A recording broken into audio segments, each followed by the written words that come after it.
Whole sports all plays. Yeah. Whole sports all plays. Whole sports all plays. 365, we making a plays. You talking the game, get you through the days. We're out in the court, the dime in the lane. Variety, topics, living the same. All presentation, sports information. In the airways, taking the nation. All sport, all plays, they working your faces. Grace at the field, so tie the laces. Whole sports all plays.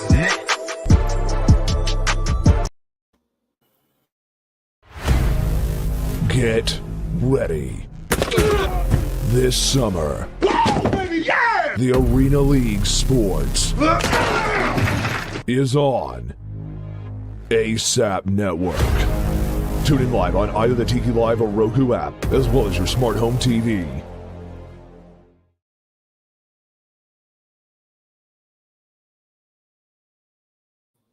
And we are back, ladies and gentlemen, for the latest edition of Real Talk.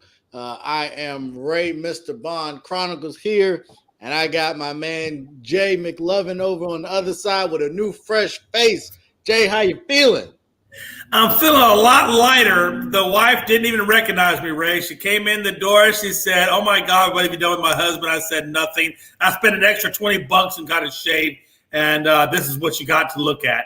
And she was a little bit, not necessarily disappointed, but definitely like, damn. I mean, it's still. That's all good. How are you feeling, Ray? Oh, man, I'm great. It's still kind of, the weather's not too warm yet, so you can still get away with the beard. But, I know, right? It's that time of year. Life is good, so we'll go ahead and get into it. We got some great topics to get into, but we can start. Obviously we had probably the most watched event of the year this past weekend, since we didn't get to talk about it because we didn't have a show on Monday. What were your thoughts on the Super Bowl? Man, well, my first thought on the Super Bowl is probably the same as my thoughts on pretty much the whole playoffs as a whole. And my first thought was, wow, this is really freaking competitive. It's not the normal blowouts or the normal whatevers that we see. I mean, I can't compare it to, obviously the Brady-esque comeback, against the Atlanta Falcons, 28-3, and you go into halftime and you come back and win. I mean, that's probably going to be the most epic Super Bowl.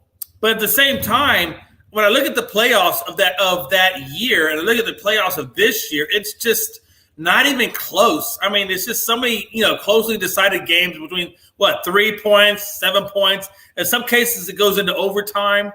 And the Super Bowl was just amazing to me. I mean, we see a guy come from Detroit, and 11 years of pretty much promiscuity, because that's where careers go to die. And he comes on his 12th year via trade to the Los Angeles Rams. And, of course, he goes to the hardest of destinations in Tampa and faces the GOAT on his own home turf and comes away with the win. And then he goes to SoFi and gets the win at SoFi. And then, of course, now he's in the Super Bowl. So you look at Matt Stafford and you say, like, what a hell of a story that is. And then you look at Joe Burrow, a guy who had no first year because it was marred with injury, comes back and really has his true, real rookie season, and then goes and makes it all the way to the Super Bowl. I mean, how crazy is that? He gets sacked 9 times in the divisional round, 1 time in the conference round, 7 times in the Super Bowl. And let's be honest, the Super Bowl was only a 1-possession win.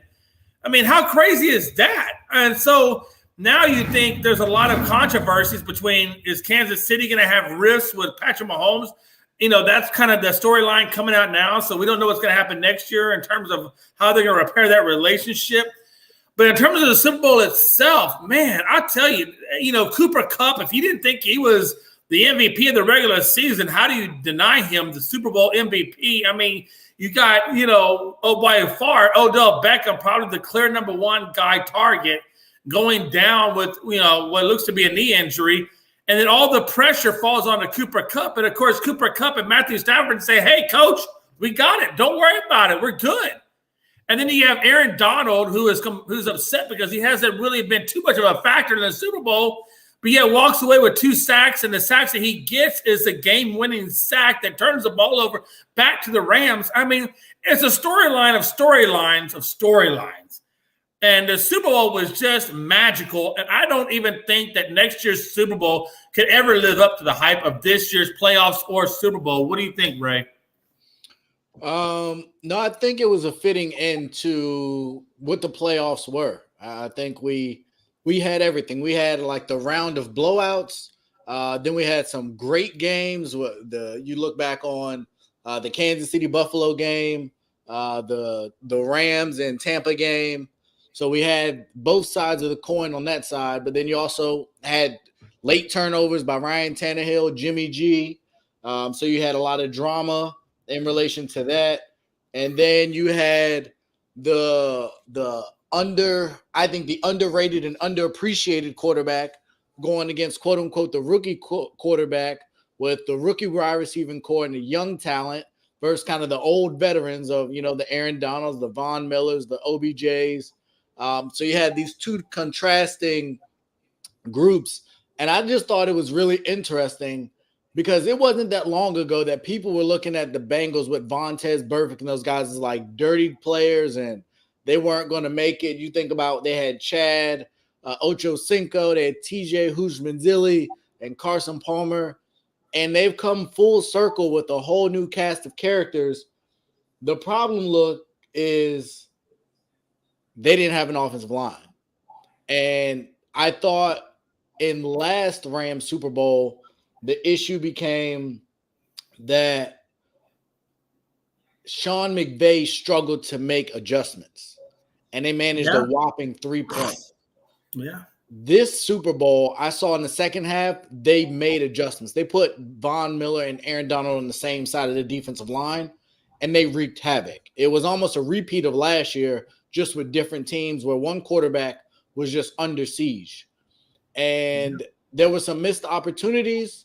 There was a couple calls that, could have definitely changed the dynamic of everything. But overall, I thought it was a good Super Bowl. I was entertained. The halftime show was really good.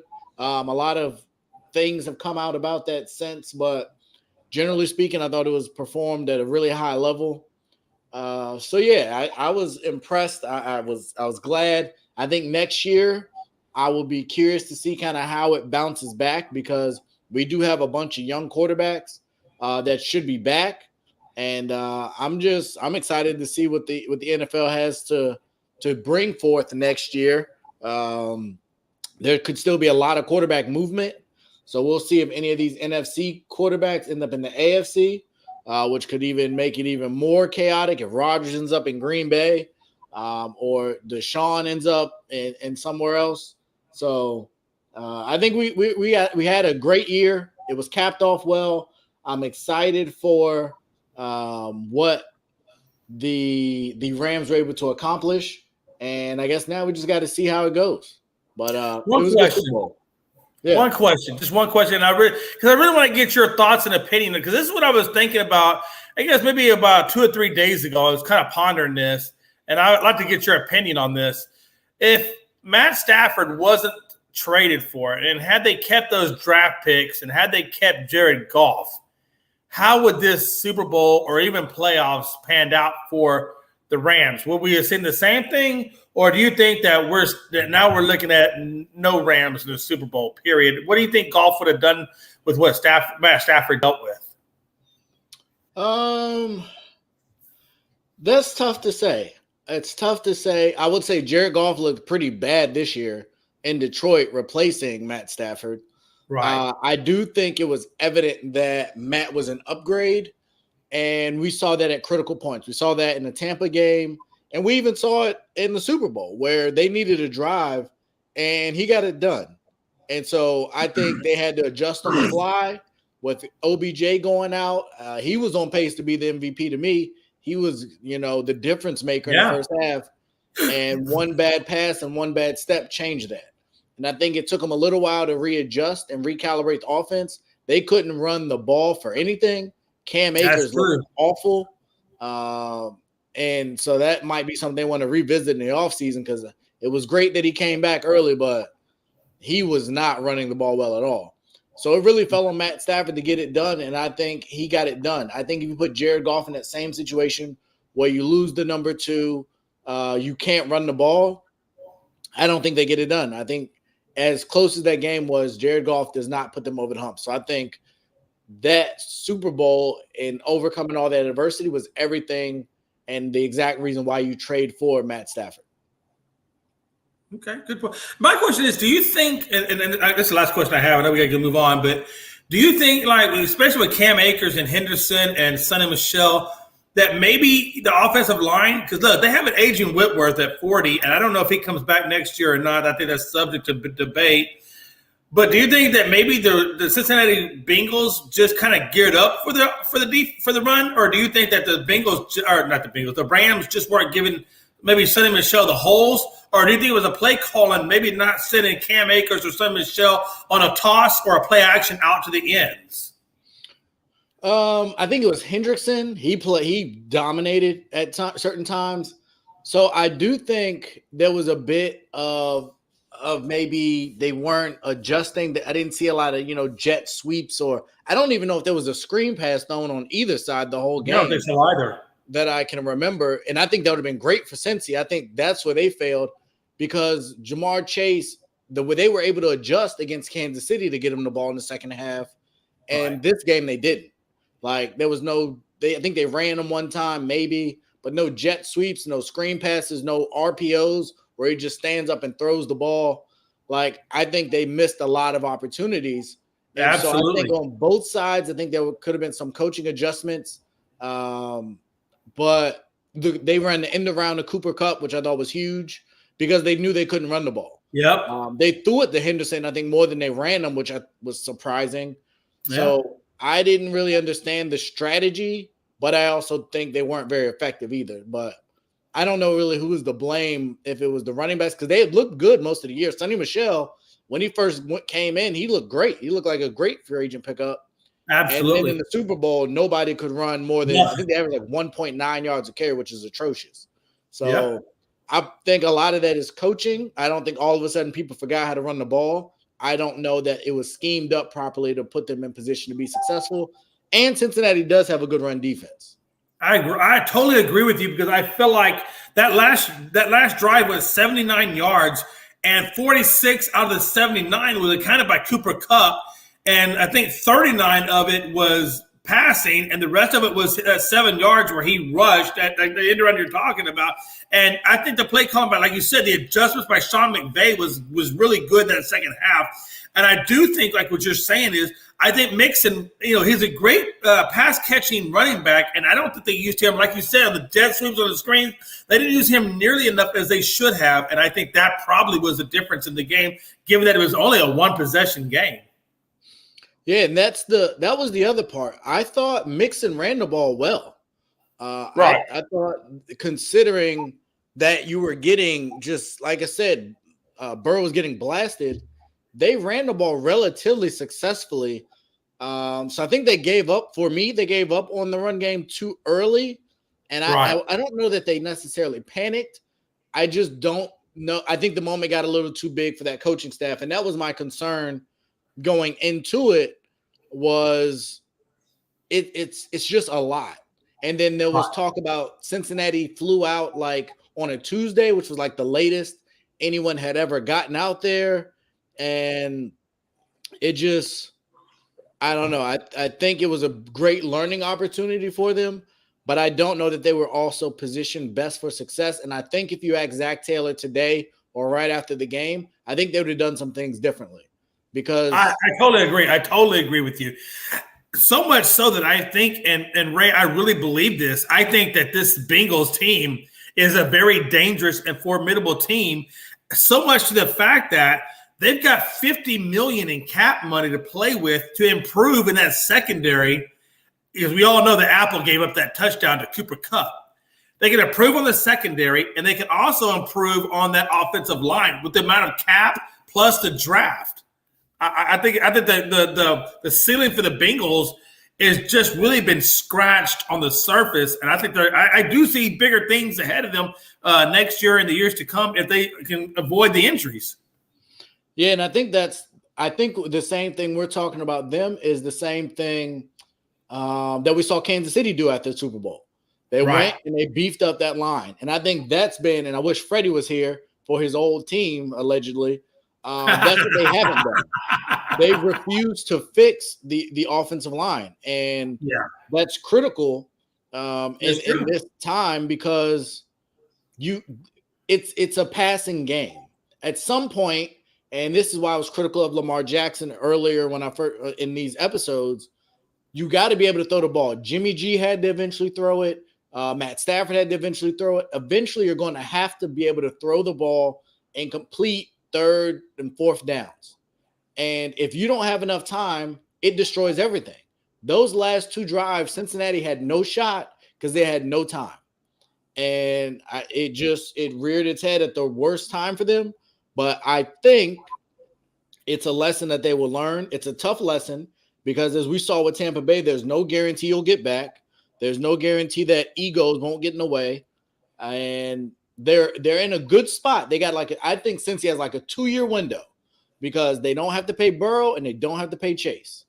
But once those deals come up at the trajectory that they're going to have to pay up a lot of money. And I don't think you want to be franchising any of them.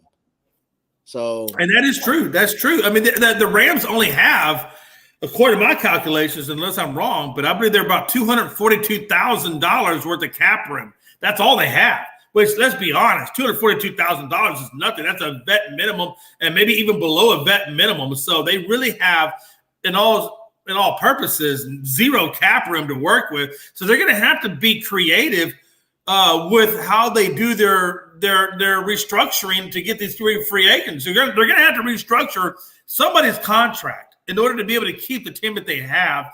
And Odell Beckham, he's coming off of a knee injury. We don't know what he's going to come back or what form he's going to come back in. We have to wait and kind of see. So his cap hit had to take some sort of a hit. So I think they probably can afford to keep Odell, but how are they going to keep everybody else is really mind-boggling to me. And speaking of which, our boy Freddie is here to defend his newly acquired, newly lamented, but yet no application processed to become a fan, but still on the weights.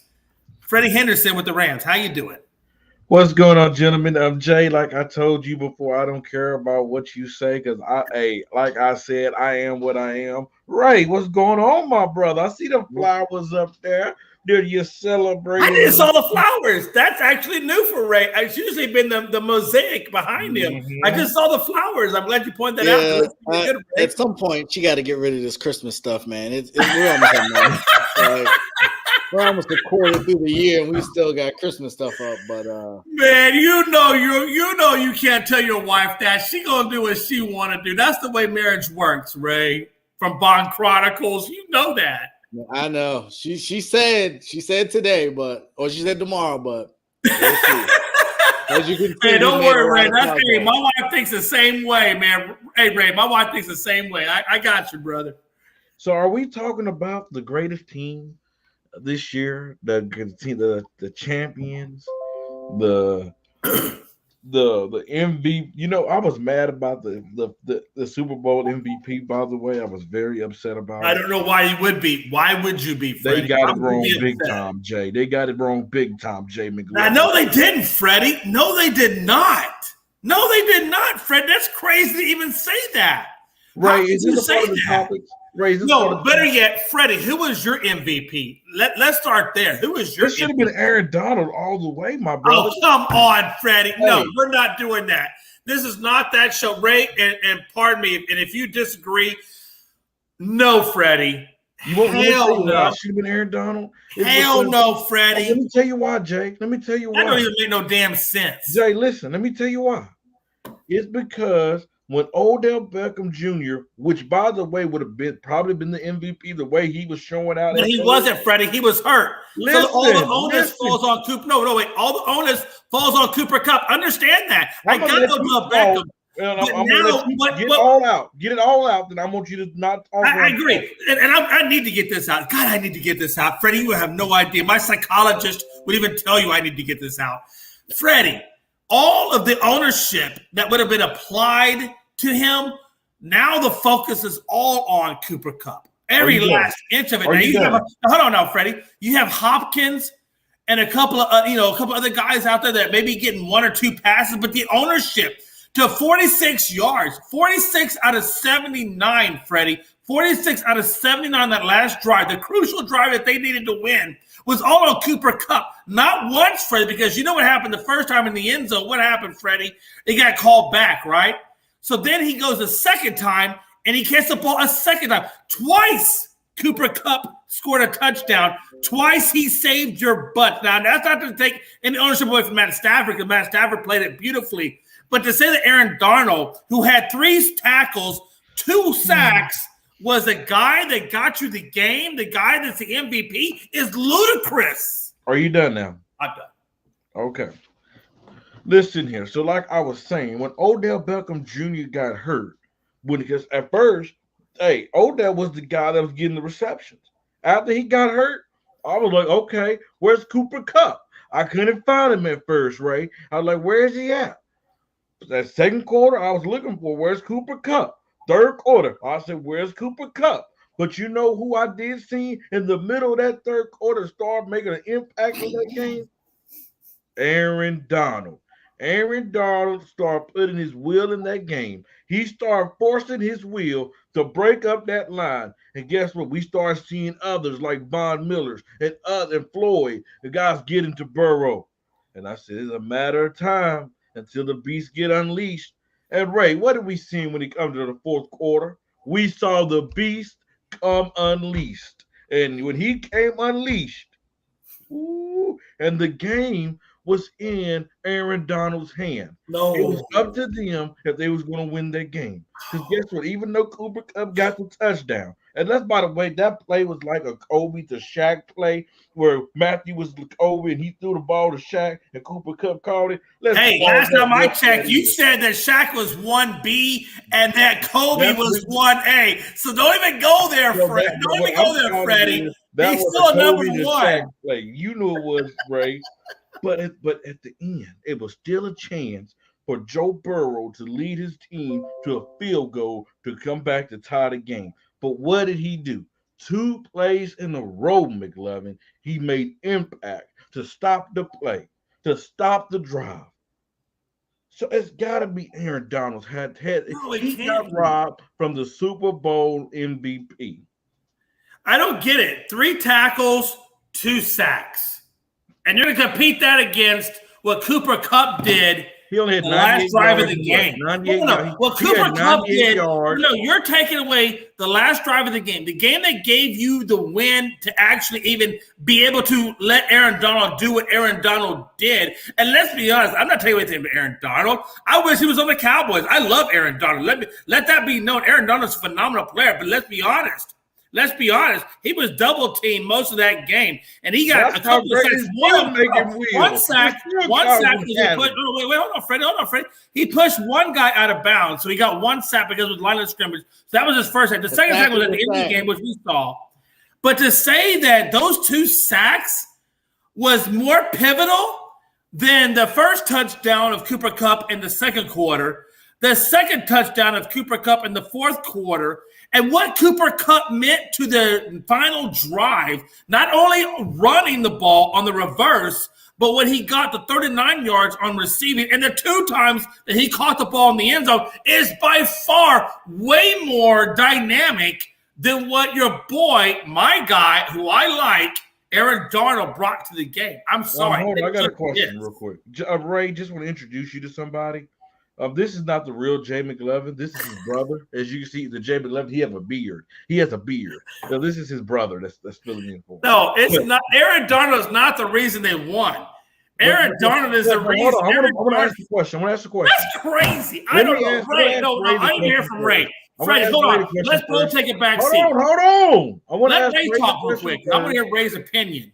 I really do. I want to hear Ray's because me and you've been going at it. Let's hear Ray. Ray, Jay. Look, hold on, time out, Freddie. I know this. When there's a button of heads, you want to say Darnold. I want to say Cooper Kupp. We got to go to the third option. And Ray, you're not a third option. You're the moderator. But I need you to break this time. You can ask me a question. I think I'm going to answer it, but go ahead. I'll let you ask, and then I'll go on. No, I won't Ray. No, Ray, honestly. No, look, let me ask. Jay, let Freddie go. Oh, my bad. I'm sorry. I'll answer him, and then I'll educate both of you guys on the MVP. Please educate me because I am so ignorant. I want you to answer first. Right, so fourth quarter. You know, Rams just scored to get back the lead. They was only up by 3. So if Aaron Donald and that defense didn't get a stop, was it very possible that Joe Burrow could have marched down the field, put them in a position to get a field goal? So you said Aaron Donald and the defense, right? Yeah. Mm-hmm. Yes. Okay. Jay, was that very possible? No, I'm waiting for Ray's response. No. I'm ignorant. I'm ignorant, and I'll answer that question. Was that very possible? I wouldn't say very possible. It was possible. No. Repeat the question. I'm sorry. Repeat the question one more time. What I'm answering. So after Cooper Kupp and Matthew Stafford scored that last minute touchdown, yes, there was still time on the clock, and they was only up by 3. Right. If Aaron Donald didn't get those sacks and the defense don't play good, was there still a chance? Well, okay, that's it. No, you're right. Okay, I got you, Freddie. I got the point well taken. Defense, Aaron Donald. Would that have? Okay, I got it. Here's the deal. You said defense as not only Aaron Donald, but the defense. Here's the deal now, Freddie. We're talking about a single individual effort, not what the defense. No. Let me answer. Let me finish. So you're talking about the defense plus Aaron Donald. Here's the deal. Aaron Donald got the sack, which obviously ended the game. So I'm not going to take that away from Aaron Donald. No way, no how. But at the same time, I want to say this. Had Burrow had time to throw that ball, there's no guarantee, number one, that he would have completed the pass. There's no guarantee on that. We don't know. No, we don't know. No, we don't know. But what we do know is the facts, Freddie. And I'm not taking that away from Aaron Donald because he did get a really good stop. There was nobody taking that away from Aaron Donald. What I'm saying is this. There was so much more to the game than just one stop. One stop does not equivalent an MVP. It makes a good performance. Hell, it even makes a great performance. Right. But an MVP, I don't think so. I'm sorry. I don't think so. I think that the Rams defense as a whole played really, really phenomenal. And he had nothing to do with Aaron Donald. Nothing. I didn't say nothing. Ready. All right. Let's get to it. Okay, y'all are beating this Aaron Donald thing into the ground. Freddie, did Aaron Donald lead his team in sacks? No. Did Aaron Donald lead his team in tackles? Probably not. No. How many sacks did Aaron Donald have in the first half? He had none. So, what did he do that was special compared to the rest of his team? He made it easier for everybody. I love Ray. Because he was Ray. That's a good point. He was getting triple team. So, what you're saying is Aaron Donald had little to no impact on the first half. No, I didn't say that, Ray. Because half the game, you said. You words in my mouth. That's what you said. He had no sacks, and the team didn't really have any sacks in the first half. Let me ask you a question, Ray. No, Freddie. Freddie, it's my turn now. So you're answering the questions. So what you're saying is early on, the defense wasn't doing much. I didn't say that. No, sir. And so where was Aaron Donald on the first play after halftime when they threw the bomb for the touchdown? Which was a horrible call. Where was Aaron Donald? Trying to give the game to the Bengals. Where was Aaron Donald then? He did his job. You can't help that Ramsey got pulled. If he did his job, then how did Burrow throw the ball? It's because the referee did not call the call, right? So what you're saying is Aaron Donald did nothing to stop them from throwing a touchdown pass. Ray, listen, I'm not gonna let you. Okay. So we're gonna continue to move on. We're gonna keep I'm moving not from saying there. yes to none of these questions. Hey, real quick, can I just say one thing? And I'm gonna make it very, very fast. I just want to say one quick thing. In the first half, the first two quarters, it was 13-10 Rams. But I want to say one quick thing. Where did Aaron Donald appear in the third quarter when the Bengals outscored the Rams 10-3? But they only got But they only got the 7 points from a Cooper Kupp in the fourth to give you the win. I'm sorry, Aaron Donald was great. He's great. You can say the same about Kupp in the first half. OBJ made more plays. No, he got a touchdown. Exactly. So stay there. So we have Aaron Donald that was a no-show in the first half. He's a no-show in the first half. He was basically a no-show. I don't know if he registered a stat in the first half. I'm pretty sure he didn't. He did register a touchdown. I want to say that. He registered a touchdown in the second quarter. I'm just going to talk about Aaron Donald. So then you have – yeah, right. I'm sorry. My bad. So then you have Cooper Kupp, who, as I think all agree, OBJ was more of a MVP in the first half than Cooper Kupp, correct? That's true. I'll give you that. Yep. Yeah. So tell me this. What was the signature play in the game? The last play of the game with that is incorrect. The signature play that they're going to be playing from now in every NFL Super Bowl collage for the foreseeable future was the no-look pass by Matthew Stafford. True. So okay, I'll give you that one. Hell yes, I'll give you that. At the biggest point in the game, he threw a no-look pass. So he should be the MVP. That's what you're saying. Matthew Stafford's the MVP of this Super Bowl. No. You know what, Ray? Ray, and I'm okay with that. You know what, Ray? I'm okay with that. 3 touchdowns. Yes, I'm okay with that. When he lost his hottest receiver, he had to make an adjustment against a very good defense. But how long did it take them to make that adjustment, Ray? But hold on, wait. Did he make it or not? Hey, listen, he had 3 touchdowns. He had 3 touchdowns. He had 2 picks. 1 pick was his fault because it was the one in the end zone on double coverage. Okay, it is what it is. But the second pick was off of his receiver's hand, so I can't hold him accountable. For the second adjustment. So really, he's 3 touchdowns, 1 pick his fault. I mean, come on. And to Ray's point, he made a good point. He had no running game. They had no running game, no Higbee, no OBJ, no Robert Woods. He was throwing to people we had never heard of. Hopkins. I never heard of Hopkins. And when it mattered, he threw the pass to Cooper Kupp to get it done. So, yes, Cooper Kupp did a great job of catching the ball. He did. But he caught the ball that Matt Stafford made happen. The Super Bowl. He finished the game. Hey, listen. If you don't know this by now, he threw the 7 on a win. Matthew Stafford threw to 7 different receivers. Obviously, Cooper Kupp had 92 yards. Odell Beckham had 52, but that's only because he was knocked out of the game. Then you had Hopkins at 47, and then it goes down to Henderson at 43. Nobody even knows then Jefferson at 23, and so forth. He's throwing to guys that don't typically get the ball. But all I'm saying, brothers. What are you saying, Freddie? What are you saying? If you stop talking and listen, you understand. But what I'm saying is when the defense came back on the field, there was still a chance that they could still lose that game or the game could have got tied. It would have got tied at best. He put it to rest. When you he didn't do it by himself. When you need a big play, you big players stand up, and he stood up. There's 2 points that we know about that, Freddie. There's 2 points we know about that. Number one, neither, Ray. There's 2 points we know. Number one, he could have either missed the receiver and had an incompletion with the time remaining on the clock, and probably would have ran out and he would have lost the game. Number 2, wait. Number 2, you're saying the same thing. Woulda, coulda, shoulda. You don't know what they would have did.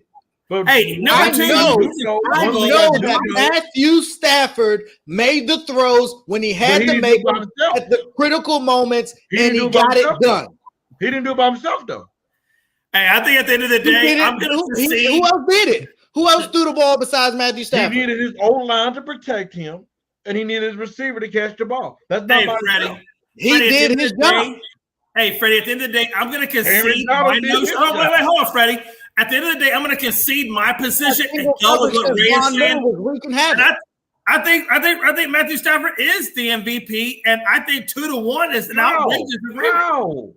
Because, like he said, Ray made good points. You can't deny what he said. I can't deny it. The wind go. Get out of here. No, it's true.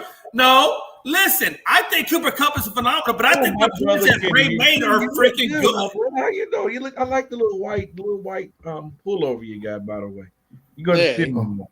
Coach came straight off the bench, getting the game. Man, crazy night. But we got the dub. Can you tell these guys that Aaron Donald should have been the Super Bowl MVP? I don't know if he's. I say you could make a case that he could be the MVP. I think you could make a case for both of them. I don't think it's clear cut either way. Because to me, because reason why I say that is two reasons. One, because if they don't make that stop before the Rams get the ball back, the game is over. Not necessarily, Kenny. They could have kicked a field goal, or they could have missed the pass. No. We don't know. No. I'm talking about before they got the stop, before they got the ball back to score on a game-winning drive. If they don't make a stop on that drive, the game is over. And Aaron Donald was wreaking havoc that whole fourth. So was Von Miller. Wait, hold on, Kenny. I want to understand your point. Kenny, I want to understand your position. So, look, there are three guys. And honestly, I'm going to give up Cooper Kupp because I do like the point that Ray made about Matt Stafford. So I'm going to kind of give him that credit and say, hey, look, this is not a bad idea. I can see that. Do you think – look, Kenny, you've got to make a decision here. And it's got to be clear-cut because Freddie will take you away from all kinds of if you don't. It's got to be black or white. Is Matt Stafford the MVP? Or is Aaron Donald? There's no ifs, ands, or buts. It's one or the other. Who you got, Kenny? Let's hear you. I'm going with Aaron Donald. Damn. Reason being is because again, I'm making a case. So one, if they don't get the stop on that drive, the game is over. For them, they don't even get the ball back to make that game win the drive. Then after they score. You still score with a minute and some change left, so they still had a chance to drive this to tie up the ball game or win the ball game. And he was the guy that made the stop on third down for 4th and 1, taking on a double team and grabbing and tackling the guy with one hand. Like that was one of the most masterful plays that we've ever seen in the Super Bowl. It wasn't better than the no-look pass. Let me ask you a question, Kenny. That's style Kenny. points, Kenny. This is a legitimate style points. The level of difficulty in that moment to make that throw. We're getting caught up on that because of the style, the level of difficulty. Hey, Kenny, let me ask you a question. Was driving. He literally threw it through his ear hole. So hold on this question. Let me ask you this question. On level of difficulty, understood. That pass compared to making a tackle with one hand while you're driving another guy with your other hand. Wouldn't you say that's a similar level of difficulty? No. One, it's physical strength. He's just strong. He's just strong. I get it. That's not a skill. I've seen that before. Holding one guy and tackling a guy with another hand, that's more than that's strength and skill. What's the skill? Aaron Donald play? He's done that several times. Did you see what he did to Joe Burrow when Joe Burrow was running to the sideline? He almost pushed him into the stands. The man's strong. Right. And I get that. Ran him down and pushed him out of bounds. Right. So we got that, but that's not a skill. That the tackle he made wasn't a skilled tackle. You know, and the play that Freddie keeps glorifying, the only reason Aaron Donald got one-on-one and beat the guard is because he was on the same side as Von Miller, and the whole defensive line was wreaking havoc. You know what makes we've seen Aaron Donald when he doesn't have Von Miller and Leonard Floyd be a no-show in playoffs. Not wreaking havoc because they're not singled up because of the attention that Aaron Donald makes. So where was I think when you look at the circumstances, making a sack, okay, look, Aaron Donald is the king of sack making. Nobody's going to say that. But making a sack is not, when you're known for that, is not necessarily as difficult a task as you take a Matt Stafford who lost his Odell Beckham Jr. He's trying to make it work with Cooper Kupp, who's double teamed, and a couple of unknowns. That is a far different, that's a far different task. That's a far different task than something that you are primarily accredited for as your number one quality. Like, y'all are giving credit for Aaron Donald doing what he was supposed to do. Most people think he's won multiple defensive player of the years. He's a top 5 greatest defensive player of all time, and he made a tackle with one arm. Whoop-de-doo. Like, that's Aaron Donald do anything. Let me ask you a question, Kenny. Hey, real quick, Kenny and Freddie, this is the last thing, and I'm going to be quiet the rest of the night. This is a question for both of you. No, I'll be quiet. I promise you, Freddie. America. No, you're not. Yes, I will. I'll be quiet. But I have a question for the both. No, I'll be quiet. One question for the both of you. It has to do with Aaron Donald, nobody else, just Aaron Donald. And I just want to hear this answer. And this really and I feel like it proves my point. Did Aaron Donald do anything in this game outside of his skill set? Anything extra? Anything that was just so more just above and beyond what he's normally capable of doing? What did Cooper Kupp? What did Cooper Kupp? No, you know what Cooper Kupp did now. You know what Cooper Kupp did. No, Kenny, can you stay with me now real quick? Kenny, we're just poo-pooing 90 yards and 2 touchdowns in the Super Bowl. The question about Cooper Kupp, don't deflect. See, right now you're deflecting. Jay, hold on. What did Aaron Donald do? What you and Ray are sitting up here doing is acting like he went for 150 yards. I'm not. Whoa, stop. I'm not campaigning for Cooper Kupp. I campaign for Matt Stafford, so get it right. I'm not saying anything. But what I also am saying is that on the other side, they had a full plethora of offensive options, and one team didn't. And that team made plays on offense because, Kenny, they got the third down stop. Great. But you still had to go get a touchdown. You had to go get a touchdown. And he walked them down the field and got a touchdown. Right. After that touchdown, you needed to stop to win that game. Ask Tom Brady. And there were multiple players that had played an impact. It wasn't like Aaron Donald was the only one making plays in the fourth quarter. Who made the 2 biggest plays on 3rd and 4th down to win the game? He made 2. Okay, so 2 plays. So the MVP is for those 2 plays. So the first half, when he did absolutely nothing, we just throw that out. But we talking about winning time.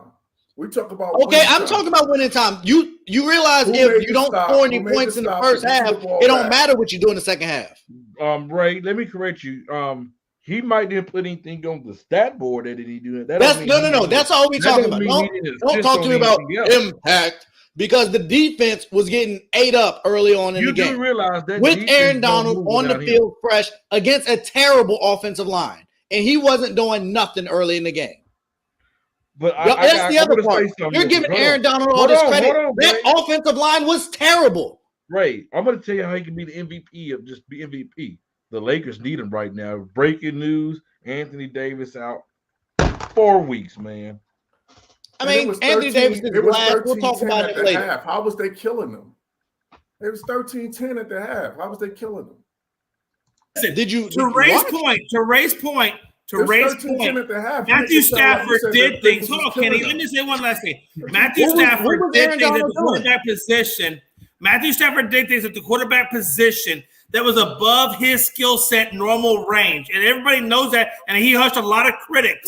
What Aaron Donald did at his position didn't hush any critics. Kenny, what did Aaron Donald do in the we're talking about a whole half of a game. Okay, Ray, you want to go there? You want to go there, Ray? Do you really want to go there? What did Matthew Stafford do once Odell got hurt? I'll wait. He turned over to Cooper Kupp. What are you talking about? What are you talking about? In the second half.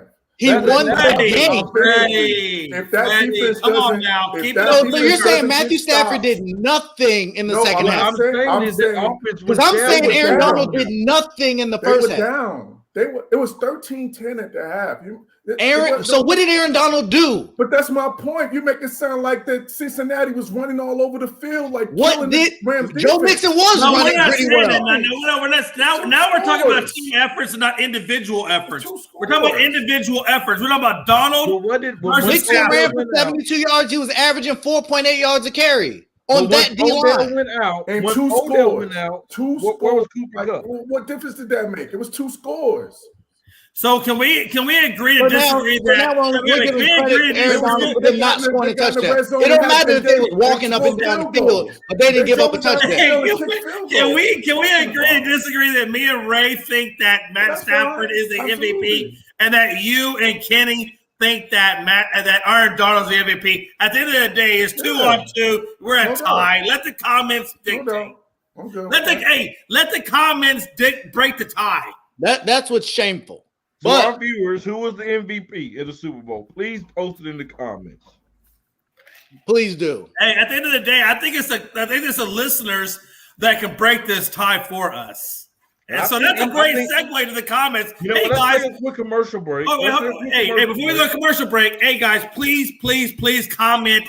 Please comment. We really need your feedback to help settle this argument. Let's Shout out to Matt Stafford, the true MVP. Get ready. This summer, the Arena League Sports is on ASAP Network. Tune in live on either the Tiki Live or Roku app, as well as your smart home TV.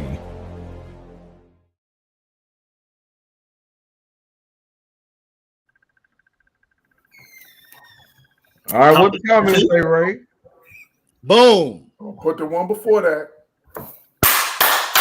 That's not a pick. He said he's the third most, which Nat's dad's wrong, but the quarterback's always the most important player. MVP. Donald, Stafford, Cooper, Kupp. Give us a name, please. Donald, yes. Aaron Donald, Cooper, or Matt Stafford. Those Damien are the two knows guys. what he's talking about. Damien's a regular. Shout out to Damien. He gets Damien's 2 points. A troll, bro. Hey, we love Damien. Damien's a good dude. Damien knows what he's talking about. Thank you, Damien, for educating the rest of my co-hosts. Both of them got glasses and still couldn't see who the MVP was. That's shameful. But with that being said, Freddie, you've been to the trenches. There was some controversy that we do have to get to for all the credit that I want to give Aaron Donald. On 2 different plays, there was clearly a blown offensive face mask that led to a touchdown.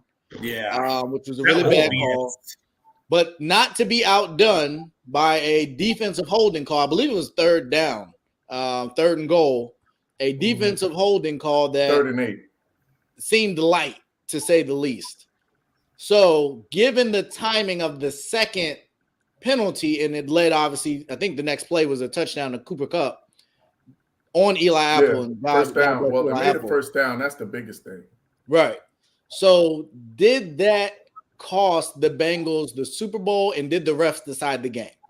Nope. I'll start with you, Jay.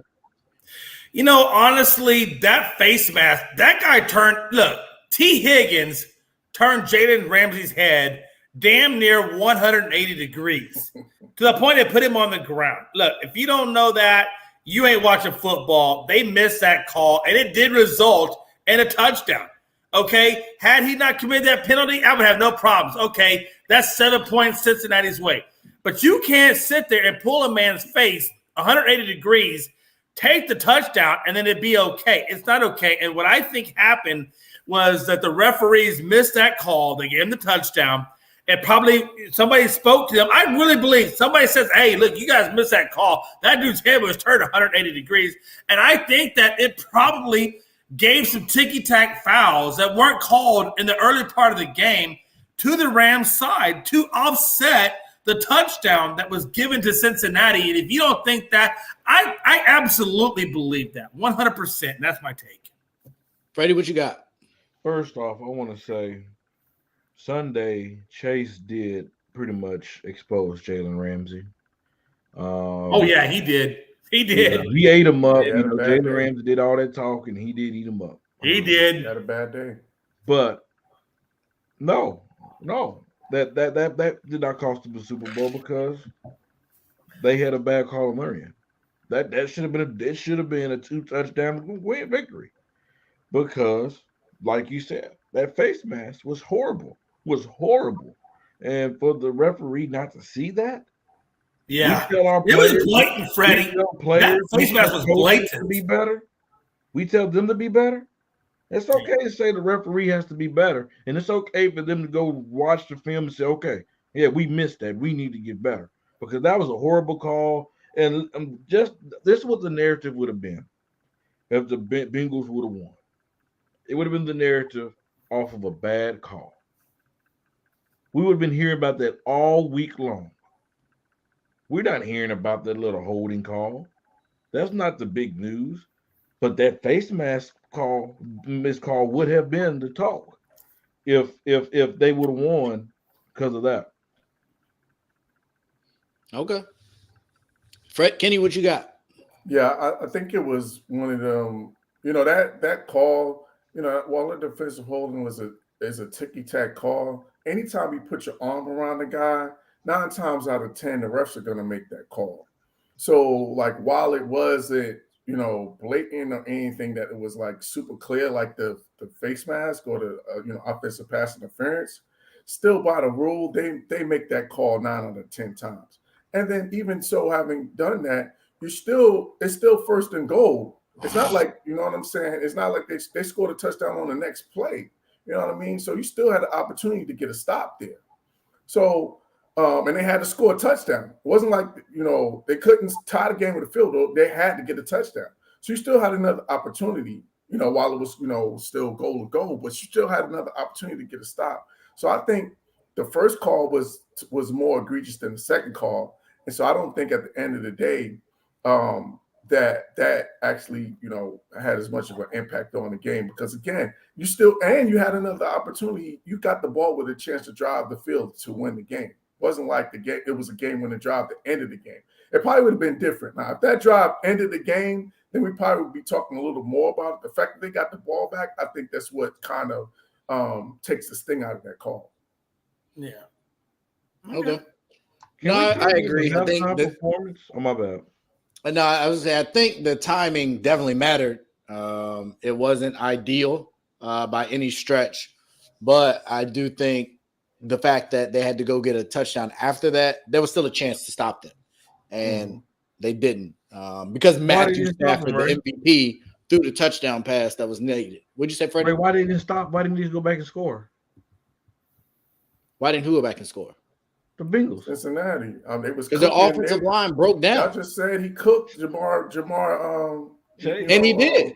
And thank God that Von Miller and Leonard Floyd and them was on the field so that Aaron Donald could get the one-on-one to beat the guard, or they would have gave up a touchdown. You see what they do, Kenny? You see what they do? Yeah, they're gonna switch it up, but it's fine. I didn't switch. Did that not happen? No. Did Aaron Donald have one?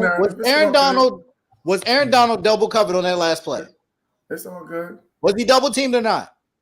And what did he do when he was singled up? What? Can you answer my question? He wasn't. Why? Because look, that was dumb. Because they were dumb. Because Von Miller and the rest of the defense was cooking in the second half. It wasn't just one guy. Or they would have doubled or tripled that one. Hey, and let's be honest. Hey, while we're talking about it, let's be really honest. Had that call been called and had that play been taken back and not a touchdown, and like to Freddie's point, now they went back 2 touchdowns. How important is Aaron Donald? We don't know that. Back at that point. That was like the first play out of the half. Who knows what happened? Yeah. I get that, but that is a momentum shifter, is it not? And guess who turned right back around and took them down the field to get back in the game? Right. So what I'm saying is that momentum shifter, though, with that momentum shifter taking away. Defense let them down. That offense showed up and figured it out. And couldn't make plays, and the offense was scuffling between the third and the fourth quarter. Who's getting the stops to keep you in the game? The defense. It wasn't Aaron Donald until late. Y'all already established that. Hey, you know what? You got to do know. You know what I do know that nobody's going to debate. Kenny, because I would reckon the third quarter when Matthew Stafford couldn't make a play, they kept doing these 3 and out. Who was making plays? It was Aaron Donald. Who was? No, he wasn't. What play was he making, Freddie? In the third quarter, what play was he making? What play he make in the third quarter? We're not gonna sit here and act like that middle of that third quarter. We did not see him get closer to Joe Burrow. Oh, he got close. So okay. So he got closer to making a play. So that's what we giving people credit for now. So he wasn't almost interception. So he wasn't disrupting their offense. That's what we're gonna say. They gave up like 5 sacks. Only Aaron Donald only had 2. I'm done with that topic. No, they gave up 7. Ray, they gave up 7. They gave up 7. Aaron Donald had 2, but he was the only disruptor. Right. Because the other 5 sacks don't count. The other 5 sacks don't count. We'll agree to disagree. No, Kenny. Well, I'm not saying they don't. I'm not saying they don't count. Kenny, I love you, Kenny, but you're not going to walk away that easy. I got it. Aaron Donald was 2 out of 7. But what happened to the other 5? No one's saying that those sacks. No. I want you to explain that. There's another 5 sacks that aren't accounted for. Jay, I could counter back. Why do you think those 5 sacks happened? Because that defense was as a collective unit.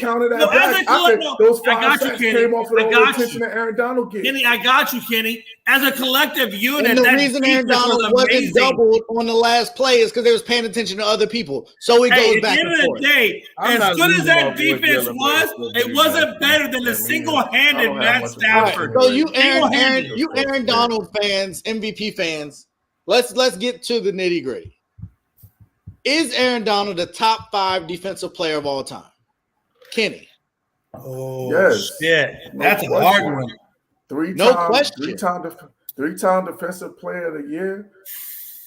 How many times All-Pro? Yeah, he's a top 5 right now. This guy's probably the most dominant defensive player we've had in this. Wait, are we talking about the year? Of the year, right? Of the year? Of all time.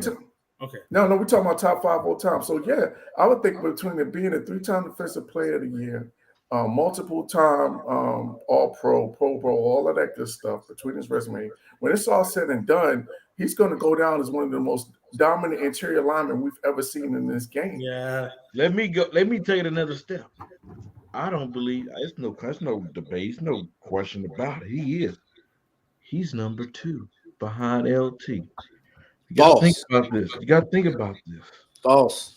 LT did a lot of his. Oh, no. Hell no. Listen, Jay, listen. We going to overlook Reggie freaking White? You got to be out your mind. Listen, bro. Listen. LT did a lot of his stuff on the outside. Oh, hell. Aaron Donald at times be lined up with the center. They move him all the way around, and he still caused problems. Hell no. I can't give you that one. Times, bro. What did Aaron Donald do last Super Bowl? The last Super Bowl that Aaron Donald was in, what did he do? Hey, listen. I got to be honest credit. Listen, I think he's top 5. What did he do? Y'all keep giving Aaron Donald credit when the whole defense plays well. No, hold on. No. That's not true. I understand what kind of defensive presence Aaron Donald creates. I've seen him do it. Hold on, Freddie. I've seen Aaron Donald rip through offenses. I get it. I get what you're saying. I think he's top 5, but I don't think he's top 3. I got Reggie White. I got Bruce Smith. I got Lawrence Taylor way ahead of him. I got him maybe 4 or number 5 at best. I got another top 5. I think he's in the 4 or 5. I don't think he's in the top 3. I think you can make a case of 4. I think you can make a case of 5, but definitely not in the top 3. There's no way in freaking hell. No way in hell. Kenny, what you got? I already said mine. He's top 5. Okay. So, but are you going with Freddie? He's top 2. Oh no. I'm not. Like, to me, I think that's disrespectful. I put him after Reggie White. Like, you gotta, if you because I watched Reggie White. That was during. I watched these guys growing up. That was actually during the time when we could act, where we were in our glory, being Cowboys fans, because we went up against those Eagles. We did. We did, didn't we, Kenny? We did, didn't we, Kenny? I saw him wreak havoc on defensive lines on the inside and on the outside. Kenny had a Jerry curl Watch your mouth. Watch Hey, your mouth. I bet Watch you your Kenny mouth. did have a Jerry Did not have Curl. no I bet Jerry you Curl in the Jay. 90s. Hey, I bet Well, you they I'm come just from- curious. We're not doing that. I got wait, a hold on. follow-up question Freddie, for Jay Freddie, and I Kenny. see hold on, wait a minute, hold on. I see Kenny with that coming to America, Soul Glow Jerry Curl, working it, leaving his thing on the back of the couch. You did not ever see that. Jerry Curls was in the 80s. They were not in the 90s, but continue. It's true. Hey, Kenny, that's just us playing with you. You know that. I would have a hard time. I know, and Aaron Donald gets all the defensive MVP love and all that, and I can't refute that. I would argue Von Miller has performed as well or better than Aaron Donald at his position. That's a good. You can make an argument. I have a hard time. Two totally different positions, though. Oh my God! Hey, Von Miller got a Super Bowl in the AFC and the NFC. No, Von Miller did win a Super Bowl MVP. Matter of fact, he did. He got it with the Denver Broncos in the AFC. So yes, I have him ahead of Aaron Donald. And as two Cowboy fans, how do y'all? It sounds like y'all have Aaron Donald ahead of Dion. And that's just odd to me. No, I haven't heard Dion's name in this conversation yet. I didn't have him top. I never said that. We were talking about defensive front seven, not secondary. No, I said defensive player of all time. You can add Ed Reed. You can add Ronnie Lott. You got a whole bunch of people. All defense. Absolutely, and that's what I'm saying. If we're talking about all, and Freddie said he's top two. Right. Well, no, we're talking about front seven, Ray, not all. No. 11. I said all defensive player all time. Well, then that's a whole other ballgame because I do have Dion. So you still got him top, but Jay, do you still have him top 5 if we're talking all defense? Oh God, man, damn! I don't know if we're talking about secondary too. Ronnie Lott was freaking amazing. Charles Woodson was freaking amazing. Deion Sanders was freaking amazing. How do we even look at that? Oh my God, my mind is exploding at this point. It's stupid. I don't think Aaron Donald is in the top 5 because of the caliber that Ron Woodson and the caliber of Deion Sanders was so freaking amazing. Deion Sanders played both ways, offense, defense, and return. Oh my God, all three positions that we talked about. Aaron freaking Donald, when we're talking about all three positions, you got to be kidding me. Hold on, Jay, let me ask everybody a question. Mine is blown. Let me ask y'all a question. Where is it? No, I gotta clean up my brains off the wall right now. I'm just blown. So, where is it easier to dominate, on the edge or in the interior? I don't know. You ever played the secondary? Easier to dominate? No, I'm talking about on the defensive line. Where is it easier to dominate, on the on the edge? On the edge. No, straight up on the edge. Okay, so that's what I'm saying. Like, to me, that's why you gotta take into consideration. Aaron Donald does play outside some though. He's playing outside. He does though, but he plays more inside than he does outside. So that's what I'm saying. The fact that he dominates outside, and even that makes sense. Wait, hold on. Let me ask you a question. Let me ask you one question. One question. And outside. Kitty, I got a question for you. I got a question. No, for real. Aaron Donald plays on the edge. You agree with that, correct? No, he plays inside and outside. Well, okay, you're right. Inside and out. He can kind of go. Where do you put? How many sacks did he have this year? I don't know. I would have to look it up. Yeah, you have to look it up. I got it. Let me tell you how much Michael Parsons, a rookie, had. 13. Let me tell you where he played. Inside, outside, every freaking where possible. And he had more sacks than Aaron Donald. So what are we really talking about here? What are we talking about? Parsons was not playing. What are we talking about? He playing inside linebacker. He wasn't playing. I get it, but he also played on the outside. I've seen him on the outside. Aaron Donald had 12 sacks this year, so it's basically same. Yeah. No, it's not the same. Sack is still more. One guy gets the rush every single play. You can win by an inch or a mile and still a fucking win. And Parsons outdid Aaron Donald as a freaking rookie. So don't give me that, Freddie Henderson. I don't want to hear it. Whatever. One sack, though. It's one sack more. It's one. Aaron Donald gets the rush. How many downs is Aaron Donald dropping coverage?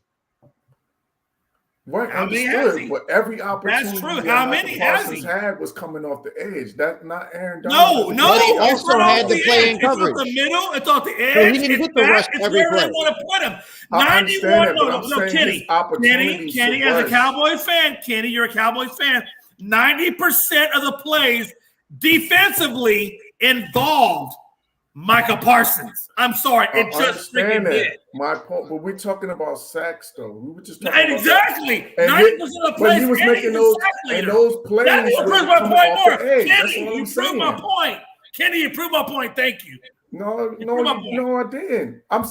How did you not? He's 90% of the plays and a sack leader. Oh my God, that's not Defensive Player of the Year minus TJ Watt's awesome. Defensive Player of the Year was an open and shut case.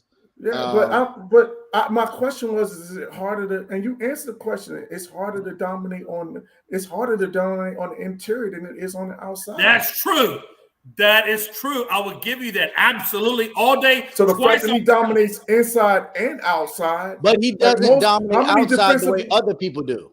He doesn't dominate like TJ Watt does on the outside.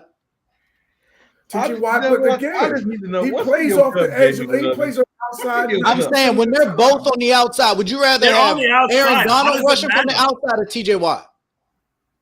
Yeah, you would rather have, but then I would say the same thing. Interior, there's no contact. No, that's not what we're talking. You're saying it's easier to dominate on the outside. I'll give you that, but I'm saying when they both do the same job, TJ Watt does that job better. But that's the difference, though. He only has one job.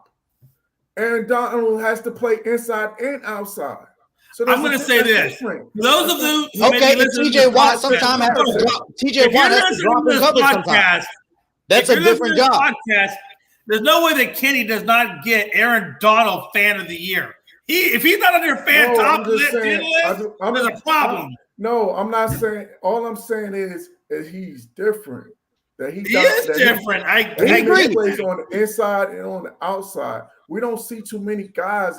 It's either one or the other. Guys are used to good on the interior or they're good on the edge. But can you imagine? But Kenny, give it. Okay, Kenny. So take what you're saying. Kenny, take what you're saying now. You said what a guy can do on the inside and what he can do on the outside is amazing. And I agree with you. Nobody's saying anything different than what you're saying.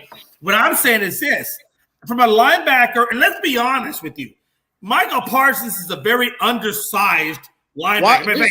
Why are we talking about Michael Parsons? How did Michael Parsons get into this conversation? I'm going to tell you. Because when you have 12 sacks, hold on to me now. When you have 12 sacks or 13 sacks, and a couple of sacks are coming up the middle and not necessarily the outside. I've seen where Michael Parsons has gotten sacks coming up the freaking middle and not necessarily the outside. But to Kenny's point, he's talking about outside and inside, and I've seen Michael Parsons do both. How do you not see Michael Parsons' value? But that's not relevant for this conversation. For this conversation, I'll be quiet. Michael Parsons. When the playoffs showed up, Michael Parsons didn't do nothing, and they were one and done. So we're not talking. No, he did show up. He did show up. He got the whole thing like 4 tackles. Get him out of here. Ray, can we talk about the halftime show, please? He was talking about Jay-Z. Before we get to the halftime show, we got to talk about Freddie's favorite quarterback. And so who's that? Now the question that's on everybody's mind is, who's the better quarterback? Is it Aaron Rodgers? Or is now more respect need to be put on Matt Stafford's name? Freddie Henderson. Who going first? The floor is yours. Ooh. You know where you going. You better. I think we need to take a commercial break. That's true. Hey, Ray, that's true.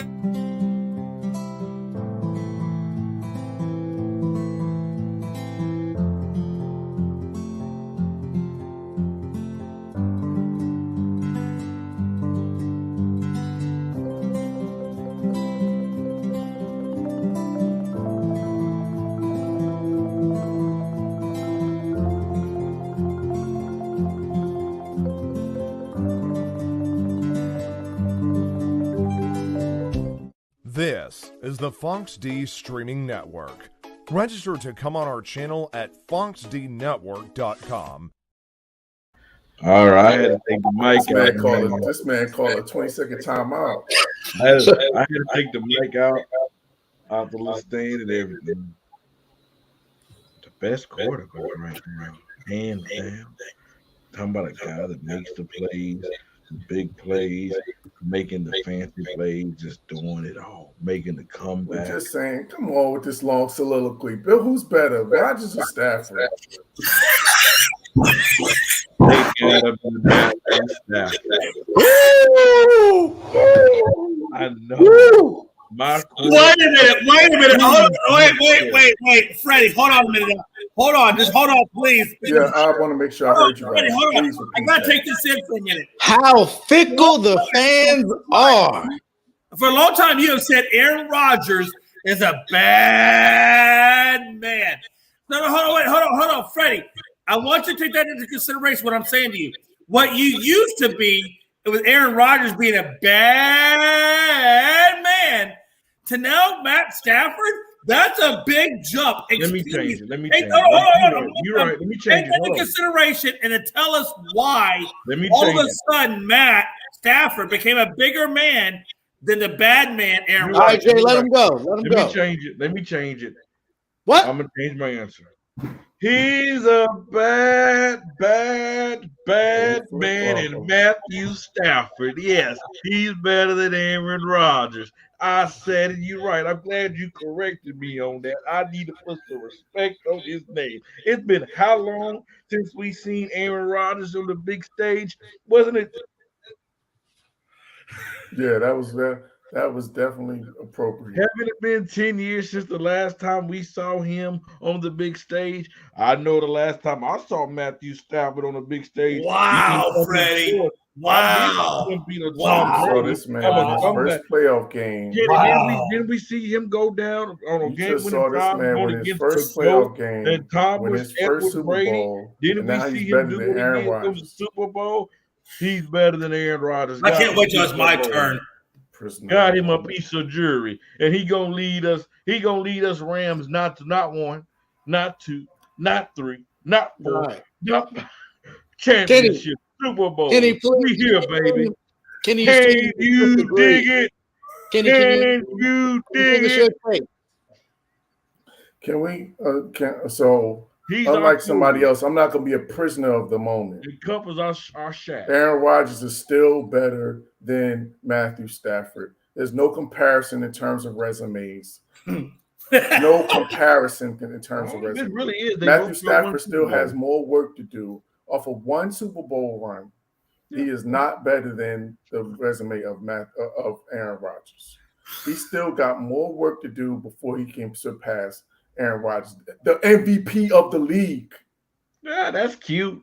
Me and Matthew, we don't care about. But you know what though, Freddie? We care about jury. Though I'm not. But this is right on brand for you because one, you drop your team as soon as you see something that you don't like. And now that you're on the Rams bandwagon, now you're jumping on the Stafford bandwagon. And that's the problem I have with it. Right on brand for you, Kenny. Would you root for I'm gonna be quiet. Who don't believe in social injustice and equality, that they ain't gonna do the right thing? We're not talking about that. We're talking about the fact that you picked up this team and you picked up this team 2 weeks ago, and now all of a sudden, for the last two, I think this is now coming up on my year, or I think I just passed a year on the network. All year long, you've been talking about, since I've been on this network, you've been talking about the greatness of Aaron Rodgers. You've been talking about the Green Bay Packers in the terms of we. We have accused you of being a Green Bay Packers fan because you talk about them and you use the word we. And now after one playoff run by Matthew Stafford, you are turning around and now saying that he's better than Aaron Rodgers, who just won the MVP this past season. But did he win the jury? Did he? Hold on. Let him have it. Kenny, let me ask you a question. In the last 10 years, who had the better moment? Is it my turn to go? Yeah, because I didn't know. Because when I go, I'm about to let loose. Question? Yeah, who had a better moment? Who's had better stats, better record, better? No. That wasn't my question. Who had the better moment? Yeah, that's wait a minute now. Wait a minute. And that explains that goes right to your narrative that you're a prisoner of the moment. That's why you're picking Matthew Stafford. I didn't write this Matthew down. Stafford has been more relevant in the postseason in the last 10 years than Aaron Rodgers have. Those are facts. Goodbye. That's facts. Goodbye. So he went to the NFC Championship. The last two years? You know what's So funny? Kenny, This is so first just year for clarity, and are you he's really gone. comparing? Are you really just isolating these two and comparing them just together? You're just going to disregard I'm all saying, like, that even Detroit is. No, I'm saying even No. Let this go. I got you, Ray. I got you, Ray. I'm bound at the momentum. Even up It's gonna be a minute over the last 10 years. I got you, Ray. Even up to this point over the last 10 years, Aaron Rodgers have made deep playoff runs. This is the first time that Matthew Stafford has ever made a deep playoff run. You're right, Kenny. But guess what? Matthew Stafford Aaron Rodgers made all these runs, but they cannot win the big games. Understood. This is Matthew Stafford's first year, and have the big moment, and he won in the big moment. Kenny, what's Matthew Stafford's playoff record? Say again? What's Matthew Stafford's playoff record? I don't know. Tell me. He's 3-0 with Super Bowl. What are you talking about? He didn't win a playoff game before he came to the. He was. I got you, Kenny. Don't worry, Kenny. I got you because I got all the stats coming He's barely been there everything you because want he to was say, in I got Detroit. you, Kenny. But when he finally two or three times, when he finally had a comparable team with comparable talent, what did he do? I give you that one playoff run. So imagine if Matthew Stafford had been in Green Bay all these years. You don't think he gets Green Bay over the hump in them games when Aaron Rodgers play like trash? But imagine, imagination. Let's imagine. Let's imagine. The same guy that you talking about leading the NFL in pick sixes. Nope. I didn't care about them. Nope. I was the one defending the pick six. I think it's a dumb stat. He's 3-3. Hold on. We're talking about a guy. Aaron Rodgers couldn't beat Jimmy G and the 49ers. Couldn't beat Cap or Jimmy G. Matthew Stafford. Hey, real quick. Can I go real quick? Because I got a lot of stats. I just got to fucking unload, and y'all can talk about whatever y'all want to talk about. He beat Tom, Edward, Patrick. Oh, Brady, nobody's gonna beat Brady. No. Okay, why is Brady in this but conversation? he beat him this year. That's a whole nother level. We're not talking about Brady. That's all I'm saying. He did what Aaron Rodgers couldn't do when he finally had some real help. And even when Jalen Ramsey was getting wiped across the field, he still overcame it. It's true. He did. It's true. He did. Nobody's taking that away from Matt Stafford. I'm a big Matt Stafford supporter, and I really want to see Matt Stafford get his second. Hold on.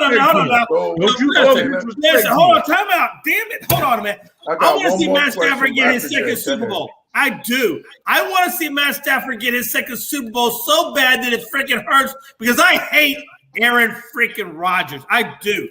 This is where the unbiased part comes in. And I hate Aaron Rodgers, and I want you to understand it and be very perfectly clear. Okay? But here's what I do understand. Matt Stafford is at 49,000 plus yards. Aaron Rodgers is at 55,000 plus yards. Matt Stafford has about 4 years less than Aaron Rodgers does. Here's what I know. He also has, but this is what I know. This is what I do know. Is that Stafford has 161 interceptions, and Aaron Rodgers got about 93, and he's played more years. So you want to look at turnover ratio?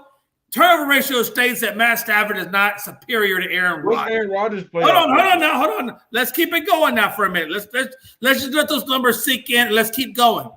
Aaron Rodgers has a Super Bowl. Matt Stafford has a Super Bowl for different reasons. Here's the deal. Matt Stafford, if you look at the numbers, if you look at what their performance level is, Aaron Rodgers just owns them. Hold on, Freddie. Aaron Rodgers owns Matt Stafford. It just is what it is. It just is what it is. But here's the deal. They both have a Super Bowl. Hold on now. They both have a Super Bowl. Each one has reached the pinnacle.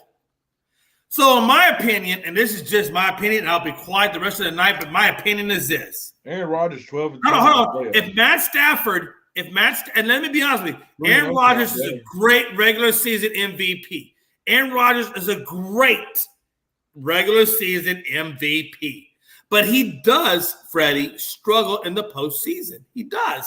But Matt, hold on now. But if Aaron Rodgers, but if Matt Stafford, but if Matt Stafford wants to eclipse Aaron Rodgers, I'm sorry, Freddie. He has to. Hold on. Matt Stafford has to reach another Super Bowl and win it. Matt Stafford needs to reach 2 Super Bowls. I knew you were going to say that. Matt Stafford has to reach 2 Super Bowls to eclipse Aaron Rodgers. He's done it more recent.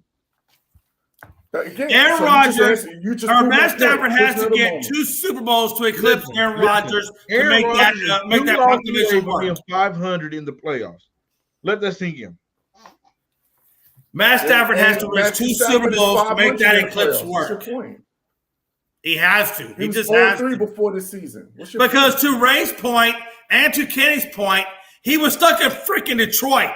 If Aaron Rodgers is in freaking Detroit, it'd be the same damn situation. So take the teams out of it. Take the situation out. Take the situation out of it. Look at it for what it. No, hold on, Freddie. Look at it for what it really is. And Aaron Rodgers got to sit behind a Hall of Famer. These two guys are separated by one Super Bowl. Matt Stafford was thrown into the fire and started throwing them darts as fast as he could to whoever was out there. He was out there with Kenny Galladay for crying out loud. It's true. Ray, you're right. Ray, you're not wrong. You're right. You're right. Can I ask a question? Yeah, I'm sorry, Kenny. Before this season, who was beating down the Detroit Lions to trade for Matthew Stafford? I'll wait. Okay, people were dumb. That's a good point. GMs get fired all the time because they draft the wrong quarterback and they don't trade the right quarterback. That's a good point. Kenny, I got a better question. How many teams were beating down the door to get Tom Brady when the Patriots let him go? That's true. That's a good question too, because in the 6th round at 199, I'm saying after he left New England. There wasn't teams lining up, hurrying to try and get Tom Brady. I will say this. Hey, to Kenny's rescue, not that he needs one, because Kenny don't need one. Kenny's a very intelligent man. But to Kenny's point, that the Rams did choose to go with Matt Stafford, and what did he deliver? He delivered a Super Bowl year. And then you got to look at this. Let's look at playoff records. Aaron Rodgers 12-10 in playoffs. Hell, Eli Manning have a better playoff record than Aaron Rodgers. He's 8-4 in the playoffs. But you still talking about that record that Matthew Stafford is 3-3. He doesn't have the yardage that Matt Stafford has. Nor does he have the team that Matt Stafford has. No, he's not. He's 3-3. No, Stafford, not Matthew Stafford. Yes, he is. He was 0-3 with Detroit. You can't compare Eli Manning and Matt Stafford. That's a non-comparison. That's a non-comparison. People don't understand. The situation that you're in dictates a lot of your reputation. I'm sorry, but Detroit dictates a lot of your reputation. That's why people wanted out so damn bad. That's why Barry Sanders. That's why Barry Sanders wanted out of Detroit. I would counter with that, Jay, because this is the same guy that led the league in fourth quarter comebacks. Yeah. So why wasn't NFL teams knocking down his door? I don't know. Maybe they should have been. Maybe the Cowboys should have been. Why did the Dolphins bench Ryan Fitzpatrick to go with Tua Tagovailoa? Hey, you know what though, Kenny? At the end of the day, maybe the Cowboys should have been. Guess what they're doing? Cutting him in the Super Bowl champion. No, wait, hold on, Ray. At the end of the day, he is a Super Bowl champion. So maybe the Cowboys should have been beating down his door for a trade for Dak Prescott. Just maybe we can be a Super Bowl champion. My only point is we had the makeup, Kenny.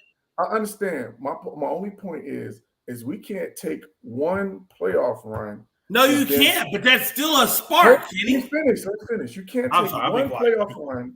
You can't take one playoff run and then say that proves that he's better than Aaron Rodgers after all. But Kenny, it's a culmination. It was all this stuff you've done up to this point. You couldn't get over the hump because you were in a bad situation. Now, let me finish. Let me finish. Now that you've finally done it, once you got out of that situation, you went to another situation, a very difficult situation. You lost Robert Woods.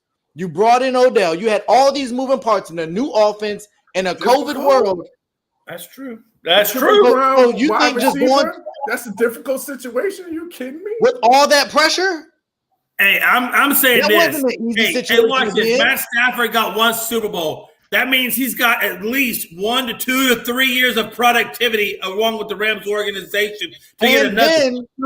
So he got one Super Bowl. He got it. You got to beat Tom Brady. He beat Tom Brady. That's true. He did beat Tom Brady. He beat the team that beat Aaron Rodgers in Aaron Rodgers' house. That's true. He did do it. And in the Super Bowl, he brought his team back after losing arguably the first half MVP. And that's my point. He had no running game. Right. So that one, to make the situation equal, each quarterback. It's so close that each quarterback has an opportunity because they're still both in the league and they're both still playing.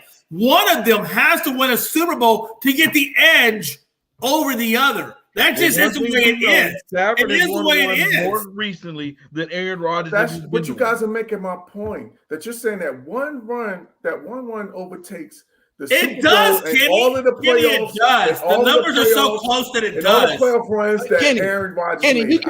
So who's won? They both have had one run. They both had one playoff run. That's not fair. Kenny, the stats that I quoted you earlier says that the stats are so close. The stats are so close that it does come down to who can get the next Super Bowl. That's how close the stats are. And if you look at the regular season stats, it's only a difference of a few hundred yards. So let's be honest. The stats are so close between each other that the only thing that can make it different would be who gets the next ring. And that just is the way that it is. It is what it is. But you're just making my point, Jay. And maybe I am. Maybe I am making your point. He's got to do it again. He does it right. I agree. I agree with you. Man, you're on the same page. I agree with you. You're right. They're on the same. At best, they're even. And I think for me, exactly. That's exactly right. If I swap the two of them, I think Green Bay has more Super Bowls. That's just me. And they definitely get to more Super Bowls. Well, we're not talking about Green Bay. We're talking about the quarterbacks, though. Individually, we're talking about Aaron Rodgers. If Matthew Stafford is put in the environment that Aaron Rodgers has been in, and you put Aaron Rodgers in Detroit, Detroit does nothing. He does absolutely nothing. I will say that Matthew Stafford would run against Tampa Bay Buccaneers to go to the end zone. I bet he would have, or made the better throw, something.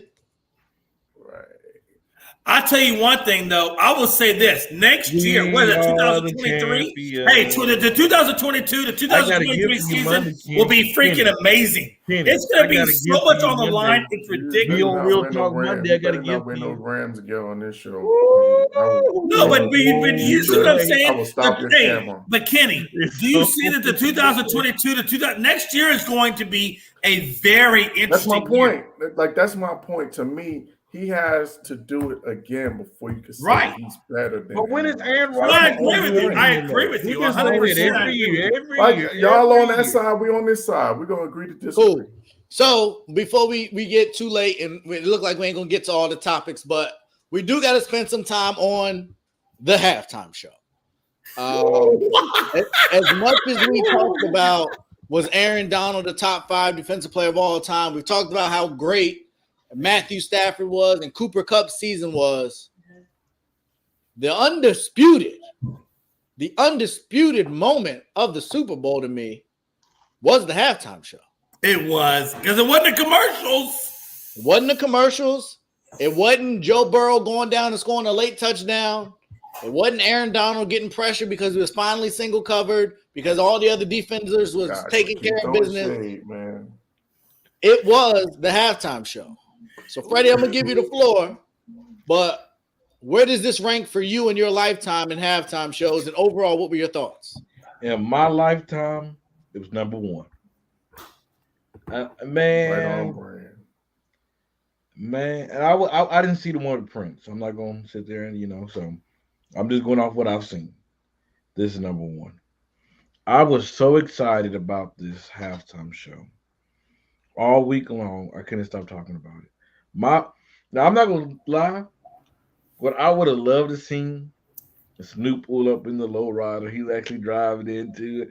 But for them to start it off with Dr. Dre and Snoop, it's so legendary. And for them to sneak in $1.25, 50 cents, was great as well. Kendrick Lamar, hey man, Kendrick Lamar, I love Kendrick, man. That dude is phenomenal.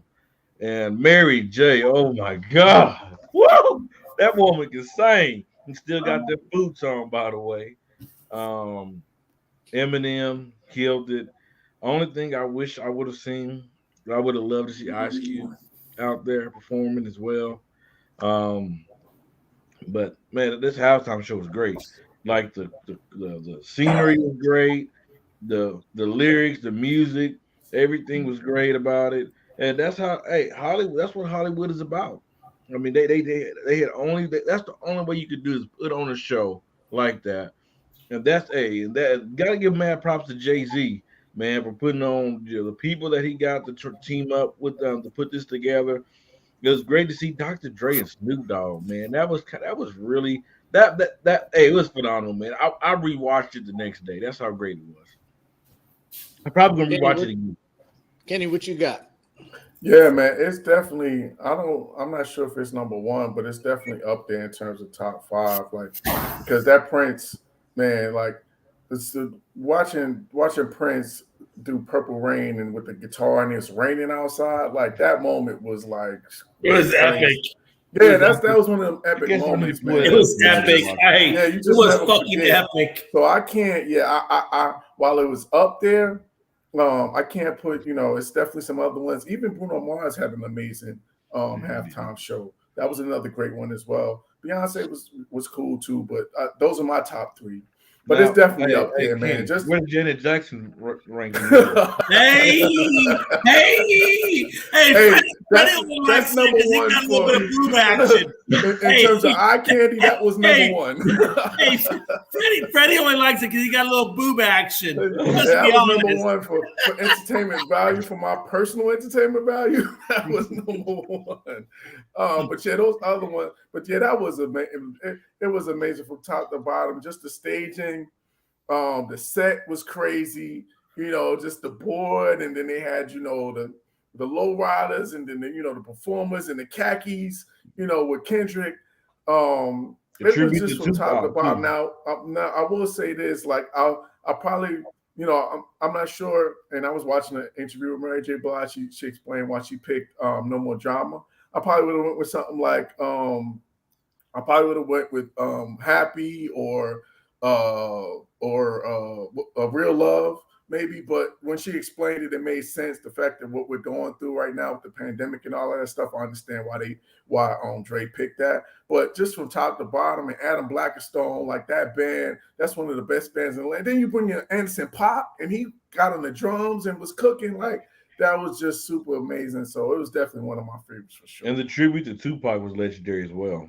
Yeah, and then shout out to Eminem for taking a knee when the NFL told him not to. Mm-hmm. Jay, what you got? All right. First of all, I agree with Greg. I'm sorry, Greg's not here. Kenny. I agree with Kenny in the fact that Prince was number one. Oh my God, that time of Prince was amazing. Great. Number two, I got Michael Jackson. I'm sorry. MJ was just a bomb diggity. And number three, I got to take a little point off of MJ because he was lip syncing through part. I don't know. Was he really? I don't know. It's still MJ. I don't care. I like the gold. I like the glitter stuff, the glitter stuff. I don't care. I'm giving it to MJ. I don't care what y'all say. I got you. I like MJ. I'm sorry. I'm not mad at that. I got MJ at number 2. I do have this performance at number 3, and I do got Bruno Mars at number 4, and so forth down after that. Probably would be the Janet Jackson because I got to see her boob at number 5. That was pretty hot. I tried to Google it on Pornhub. I couldn't find it. But hey, listen, my wife's hey, listen, I'm just kidding, dog. I don't know what Pornhub is. I heard it from Freddie. Freddie told me about Pornhub, whatever.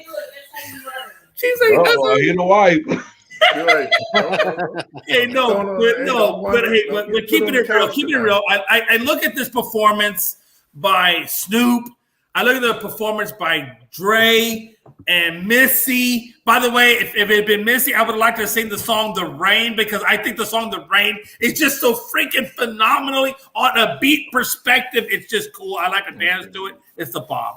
But anyway, she did a hell of a job. 50 Cent to me, 50 Cent looked more like $1.25. It is what it is, though. Hey, look, I get it. We get older, we put on weight. It is what it is. But at the end of the day, Eminem did a good job. I like that no more. Yeah, hey, Eminem did a good job. You know, it was all good. I think for me, it was. You know, here's the deal. If you're between the age of 30 to 50, now that doesn't mean if you're outside of that age, a little bit to the left, a little bit to the right, you can't do it. But if you're between the ages of 30 to 50, it was spot on. We're all out there with our hemorrhoids and everything. And we're just going Bob. If you're outside the age of 30 to 50, you're probably like, who the hell are these people? I don't remember any of these groups.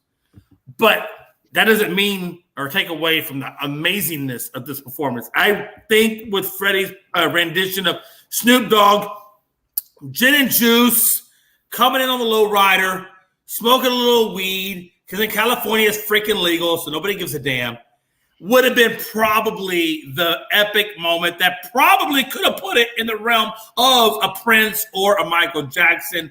That didn't happen. We got what we got, and what we got was freaking amazing too.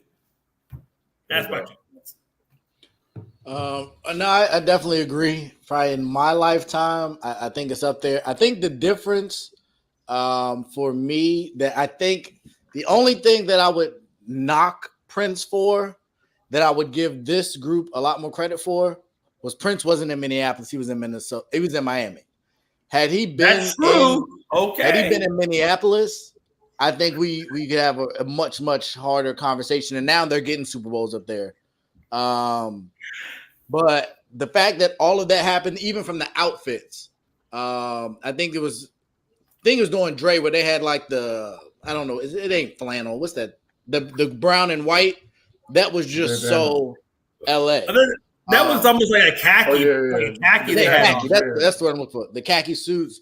Kendrick, y'all. I don't hear anybody mention Kendrick's name. No, Kendrick came out and he had the steppers and everything. So they had that was the Beyonce part, so to speak, of the show. Where they had the black culture and all of that he embraced. We had the Tupac tribute. You still got Eminem awesome. In there. That was badass. And Eminem was a smash. And then 50 coming down. I know everybody cracking on his weight or whatever, but it was still an iconic He was a little heavy. It was an iconic moment he still for him did that to redo that. To bring you back to that video. Like, But who would we rather see, Kendrick Lamar or Ice Cube? I think I would have rather had Ice Cube as part of NWA and Dr. Dre tie-in rather than Kendrick Lamar because he really had no business being a part of that specific genre. Wait. The genre. Wait. Hold on. The genre that they were giving us, Kendrick Lamar is an outside of that genre. Not that he's not bad, but he's outside that genre. Isn't Cube a little bit more in that genre? If you're going to give us that, but it wasn't about the genre. This was a Dr. Dre show. Exactly. All of those artists that perform, either they were affiliated with Dr. Dre. Or okay, I'll give you that. I get it. So Mary J. I think a lot had to do with it. Dr. Dre. Kendrick is on his label. So it's a moneymaker for Dre. I get it. It's a moneymaker for him. And then, of course, Snoop. And let's be honest. If we're talking music, Kendrick's been. That's the thing. Say what? A lot had to do with it. You had to be vaccinated. and Cube isn't vaccinated. That's true. Good point, Freddie. Good point. I understand that even if he was, though, the fact that this was a Dr. Dre production, and this was like everybody that was on this, that was a part of this, was either affiliated or. But Cube is affiliated with Dre, isn't he? No, wait a minute now. But I'm saying he is. He's affiliated with Dre through NWA. I understand that, but I'm saying like the tie-in for all of these guys is that they all were a part of either Aftermath or they're a part of Aftermath or the song was produced by. But who you want to see? You want to see Kendrick or you want to see Cube? To make both of them are LA guys, and man. For most people in the new demographic, they want to see Kendrick. Right now, today, everyone is point. Exactly. That's my point. The whole demographic. Right now, Jay, you substitute Ice Cube for 50. Right, I get it. The whole demographic, and that's true, because 50 was not necessarily a part of that demographic either. So I get your point. I get it. 50 changed Dre's life in the last 20 years.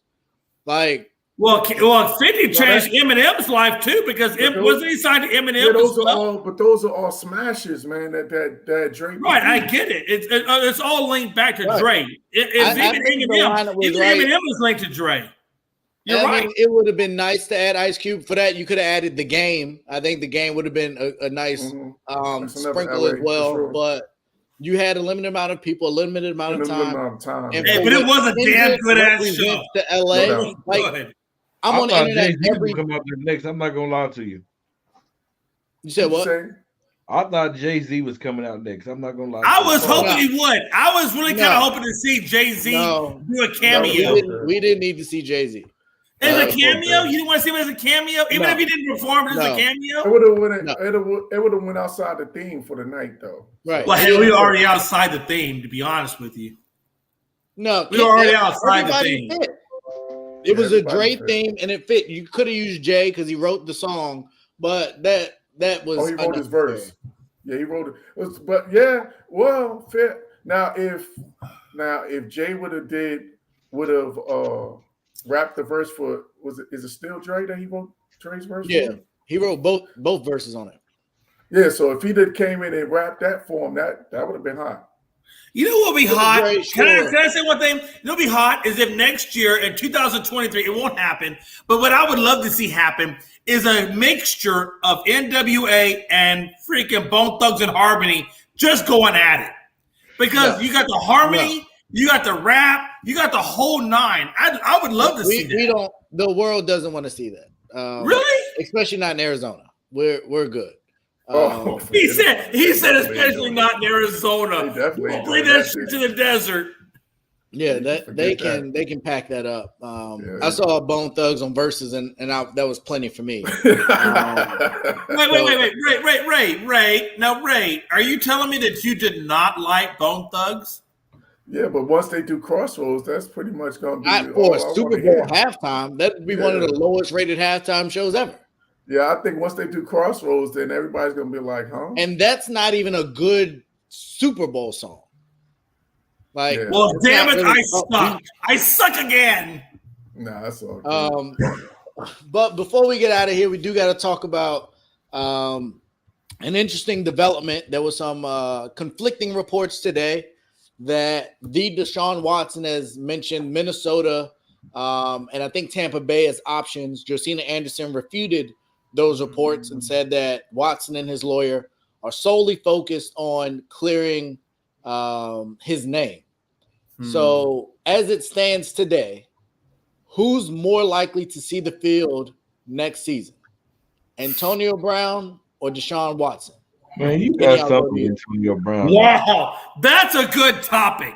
Can we talk about how your boy Kanye was looking through? Hold on a minute. No, Freddie. No, Freddie, don't do that. You can leave your Kanye hate. Hey, listen, this is a good topic. Great. Hey, Jenny, he was like this with some hoes. This man was watching the Super Bowl with a Scully on over his head. Hey, no, for real, right? This is a good topic, man. Hey, listen, let's take it seriously. This is a good topic. What you got? You got AB, Deshaun. Who's going? For me, I think it's Deshaun because that statement that you just said, that they're so focused on clearing his name, I think they're going to put everything behind making sure that this thing gets resolved because he wants to get back on the field. I don't think he wants to give away enough. He's already lost a year, on the field. So I don't see him sitting out 2 years behind this situation.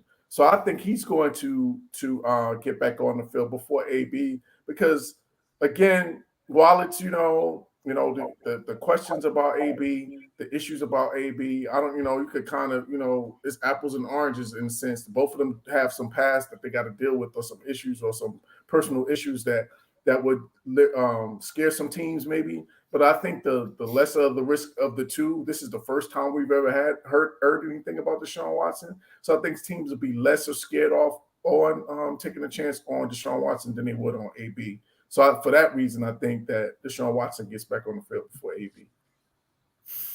Jay, what you got? Yeah, first of all, I think AB is just kind of done. I think his best option. You got Kanye. No, he's not done. He got Ye. I'm sorry. I didn't know. Was Freddie called or Jay? I'm confused because I thought I was Jay. Are you Jay? Because you're African American. I'm Caucasian. I'm European American. Are you European American? I'm sorry. Did I confuse myself? I'm confused. Okay. I'm going to go with European American Jay versus African American Freddie. Go ahead, Jay. Cook. Hey, listen. I really think that AB just kind of wrote his own self into the grave. And it's unfortunate because I really think that AB has CTE at some degree, at some level. I think there is an issue with AB that's not being talked about or has not been discussed. I don't know the inner workings, but I think there's something with AB that's just not quite 100%. And I think for that reason, his best option was the Ravens, and the Ravens had not made Marquise Brown, Hollywood Brown just retired, and we've not heard any rumors of AB being brought in for an interview. And if he doesn't get brought in for an interview, especially with that organization, I don't think he's going to get brought in for any organization at this point in time, given his instability or his stability issues. With that being said, then we turn our attention to Deshaun Watson. You look at Deshaun Watson, and Deshaun Watson's got to get 22 cases off of his butt. Now, it's not criminal cases. They're civil cases. So I don't know if a team is going to take or how seriously a team is going to take into consideration a civil lawsuit. A civil lawsuit is not really that big of a deal. We still don't know what the league is going to impose in terms of fines or suspensions for Deshaun Watson because it hasn't been ruled on yet. So with that being set aside and all the questions, we still don't know the cloud of of Deshaun Watson and how it's going to unfold. But I would say that I think that road gets cleared up much faster than the road to Antonio Brown. So I do think that that Deshaun Watson, for that specific reason, will land a job because of his skill sets, his youth, and everything. And because he will sell those cases at some point, and he's going to settle, and he's going to. I think that Deshaun Watson gets a job much faster than Antonio Brown does. And I'm done. Well, in the voice of Ray, he would tell us that Ye got AB's back. So since Ye, my bad, hold on. Since Ye is holding it down, AB will find a way back in the league yet again because he got Kanye, and Kanye matters. So I don't know if y'all can see that. Do y'all see that? No, I can't see it. It's got a glare on it, and it's kind of far away. Yeah, that's the picture. Can you do a one screen? Hey, can you do a solo screen on you? What it is a picture of Lamar Jackson. It's a picture Kanye, of Lamar Jackson and Antonio Brown at the Super Bowl together. That don't mean shit. That don't mean nothing. Let me finish. That don't mean nothing. Can I finish? I'm sorry. I apologize. I'm sorry. So I remember 2 years ago, somebody asked Bruce Arians what he thought about Antonio Brown. Do y'all remember what he said about Antonio Brown? No, what did he say? He's not a fit. Been there, done that. Not a fit. And then something happened. Does anybody know what happened? I believe Tom Brady stepped in and brought him in anyway. Tom Brady stepped in and brought him in anyway. And do you know what happened? Can someone tell us what happened that season? They won a Super Bowl. No, they won a Super Bowl. Hey, he won a Super Bowl. Can you guys tell me what happened this year when Tampa Bay did not have Antonio Brown? They did not win a Super Bowl. They lost. Now, Ray. In that situation, how do you think they would have looked if they had Antonio Brown? No. Let him state his point because we're answering his questions, and then we'll all get our turn to speak. Ray, please, I apologize for my co-host. Go ahead, Ray. No. Let him say his speech. I think we all know that Antonio Brown has the talent to play in the NFL. We can agree. Hell yeah, he does. Hell yeah. That's never been a question. We can agree that there are players in the NFL that would want Antonio Brown on their team. Correct? Yeah, I'd say that. Absolutely. I would say Cleveland on the opposite side of Jarvis Landry would be a really nice addition. If Baker Mayfield would include him, but if you think it went left with OBJ, you think it's not going to go left with AB? Oh no, that's my point. My point is if Baker Mayfield would include him and give him the damn ball as much as he gives Jarvis Landry, like he should have done for Odell Beckham, Cleveland could be a really nice. Keep this in mind. Keep this in mind. Who brought in OBJ? The Rams. It was Cleveland. No. I'm saying this year when OBJ it was the Rams. It was the Rams. You know who LA also brought in this year, but eventually released? A guy named Deshaun Jackson. I do remember that. Well, did it release him or did he want out? Because I believe he wasn't there. So if I'm LA, I got potential cap issues. I got to pay a lot of people. Aaron Donald said, I'm coming back, but you got to bring back these people. I know where you're going with this, and I like it, Ray. I like Robert Woods is coming back from an ACL. OBJ is coming back from an ACL. I think we saw the receiver talent. Looked like it. I think but can they afford to keep him and Odell Beckham? Can they keep both, Ray? I think because remember they're $50 million. We saw the Rams receiver talent at the second half of that Super Bowl. Oh, it was in question. But Ray, they only have $242,000 of cap. Where are they going to get? Who's going to restructure, Ray? Who's going to restructure? There's a whole lot of people that could potentially restructure, and if they would have to, wouldn't they? Maybe. Did you see Jalen Ramsey playing? Yeah, well, he'd be one to restructure if that is the case. He might be in charge. He might want to restructure if he wants to hang around. And that's the point. They're going to have to restructure and be creative to bring him on, which I think would be a great addition. I'm sure you would run it back. I would love to finish. Cam Akers is on a cheap deal. Sonny Michel was on a cheap deal. Henderson's on a cheap deal.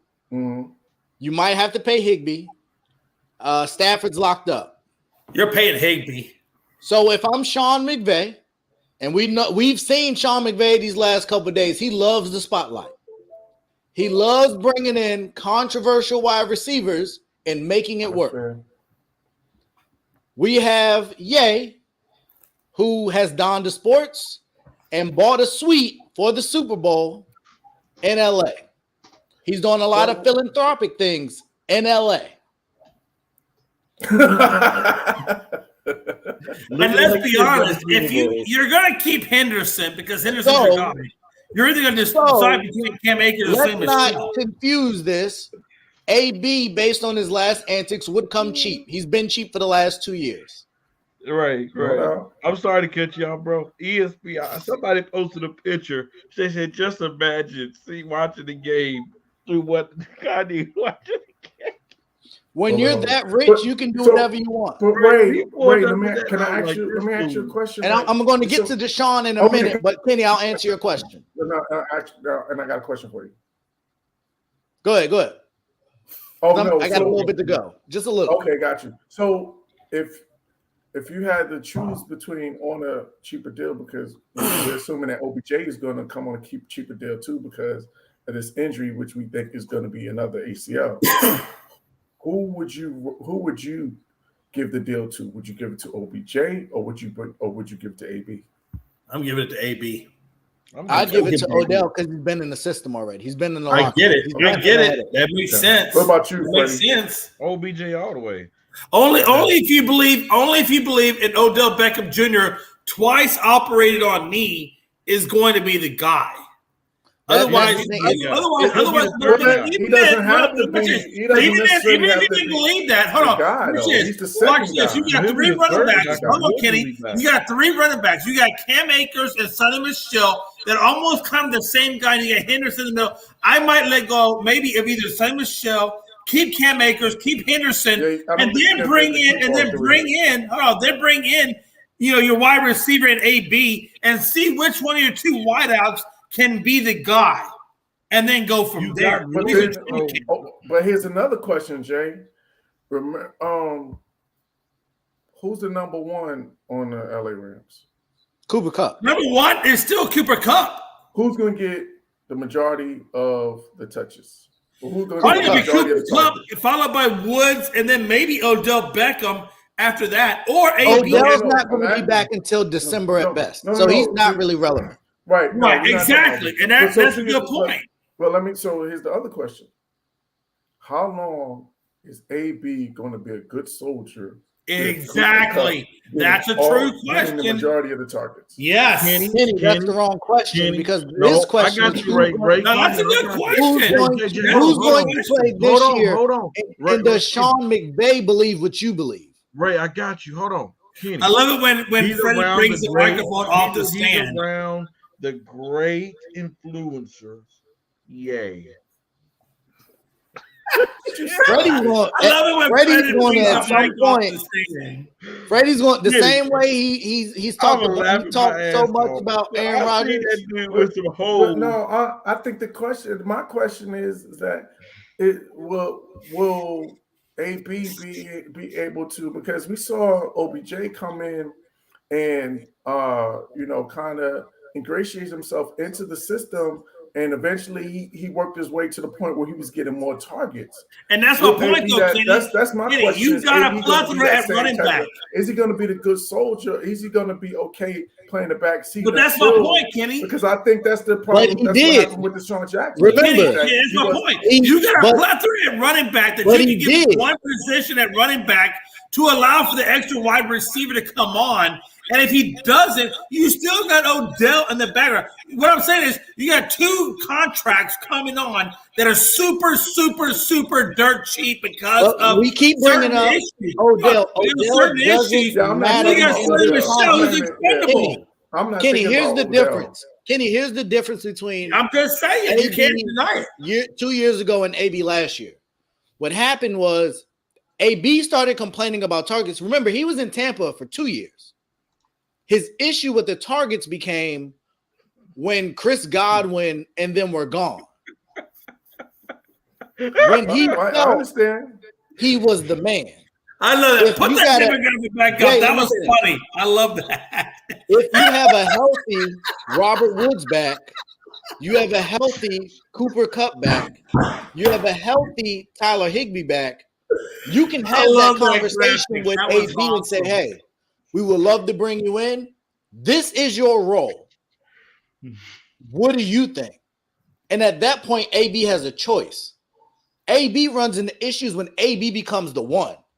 Well, so in the Super Bowl, on that last drive, if AB's on the field after Odell goes down and they keep force feeding Cooper Kupp, you might have a problem. And that's my point. You get both receivers. Yeah, I'm not done. I'm not done. I'll shut up. My point is, you're good up until you have to rely on AB. Yeah. And in next year, I think he can play that role perfectly because of what he represents. He can allow them to slow play, bringing Robert Woods back, because he can play that position. They don't have to rush. They don't have to rush Odell back either. And again, it's low risk. If he start tripping, you get rid of him. Now, I didn't get a chance to get to it because people kept answering my questions. But the issue is Deshaun Watson. I don't understand the Deshaun Watson situation. I get what he's accused of doing, but he's lost an entire season on an accusation that's had no movement. I don't understand as an owner of a team why that guy's not playing. Because he sucks. He's not as good as he used to be. He's not. Deshaun Watson. Are we really? Deshaun Jackson? What? He's kind of compared to Odell Beckham. Jay, what do you see? Jay, this is why I say stop interrupting me. Compared to Odell Beckham. Jay, I'm not talking about Deshaun Jackson. You weren't listening. I said Deshaun Watson, and you interrupted me, and now I'm off my. I wasn't talking about Deshaun Jackson. Deshaun Watson. So in Deshaun Watson's case, I don't know why he hasn't played, but it doesn't seem like from what I hear, there's little to no movement on him playing again this year until this thing gets rectified.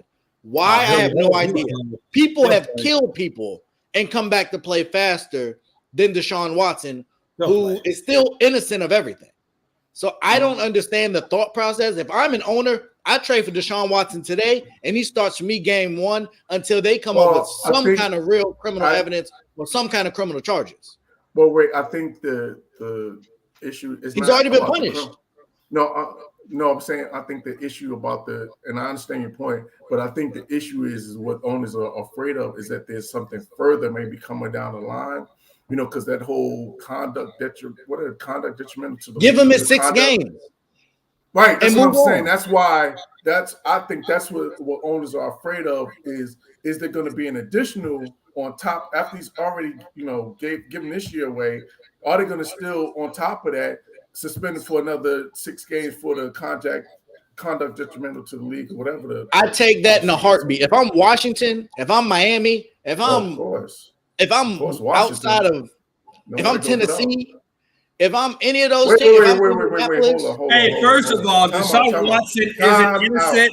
Deshaun Watson's not innocent, nor is he guilty. Deshaun Watson is in the middle of it. Get away with this. He's in the middle of it. He's not innocent, nor is he guilty. Hold on, time out, Jay. Time out. Go ahead, he's not innocent or guilty. Are you saying that you would rather have Deshaun Watson over the NFC best quarterback, Taylor Heineke? Oh, Lord. Is that a joke? There you go. I don't know where. I didn't say that. Let's take that. Kenny, let's go there. You said that. So are you taking Dak over Deshaun? Yes, I am. Kenny, you are a nutcase. Kenny, have you been hanging around this dude? Have you been hanging around this dude, Kenny? Have you been hanging around this? Hey, listen. No, but listen. First of all, if Deshaun Watson was innocent, he would go straight to trial, and we would have a trial. If he was innocent, we'd go straight to trial, and we wouldn't even be talking about settlements or anything else. We would go straight to trial if he was completely innocent. So I do think that there's probably some issues with Deshaun. It's 22 lawsuits. So he's going to have to sell that. Have you seen the Houston Texans franchise? So he's going to have to sell that. Could you imagine Dak in that Dallas? I'm sorry. Could you imagine Deshaun in the Dallas offense last year? Are you kidding me? I wouldn't mind having Deshaun. Honestly, hey, listen, I would take Deshaun Watson in the Dallas offense if he can just get past the bullshit. Clear of an upgrade to Dak Prescott? I don't know about now, wait a minute. Hey, Kenny, I'm a Dallas guy. No, wait, Kenny, I'm a Dallas guy just like you're a Dallas guy. And look, we are both Dallas guys and whatever. But yes, I'm taking Deshaun Watson and all the bullshit that goes with it over Dak Prescott every day and probably twice on Sunday. If not, it's been dysfunctional as the Houston Texans roster. So but that's Houston Texans. Bring him into Dallas. Let's get him in the fold. He's never had a running back, and he's only had a number one. Like, what do you mean? And he played in the AFC South, which for a time was a pretty good division. Which made it even not easier than the NFC East. You forget Andrew Luck played in that division. It makes it even easier for him to make the playoffs in the NFC. That's the worst division probably in the league. AFC South. When he was there, when Andrew Luck was there? Andrew Luck, that's it. Jacksonville was terrible. Team. I'm saying it, but without that, what else? Compared to the NFC. So the NFC East was tougher than the AFC South? It was one other team. That division was bad. All right. So we definitely disagree, and I got to get ready to get out of here, gentlemen. So I'm going to have to wrap us. But Kenny, I know you're on a high from your win tonight, but I suggest you lay down because the Aaron Donald take you had and this last Dak take. Mr. Taylor Heinicke's the best and the best quarterback in the NFC East, but now he wants Deshaun Watson. But go ahead. Yes, he is better than Dak, and I would take Deshaun Watson. I would take Deshaun Watson over both of them twice. Like that's a no-brainer. Sure. Hey, Kenny, I'm not one to agree with Damian Hernandez. I love Damian Hernandez, and I appreciate other comments that Damian gives us because Damian is a really good supporter of the network. But at the same time, I'm going to agree with Damian on this. As a Cowboys fan, I'm going to tell you that if I had Deshaun Watson, I would be a lot happier than Dak Prescott. I'm sorry. It just is what it is. The numbers don't lie. I'm not saying – and it is what it is. I'm saying that it's closer than you guys are saying. I don't think it's that – you're making it sound like that. It's not even close. I think – let me ask you a question. I don't think it's that close.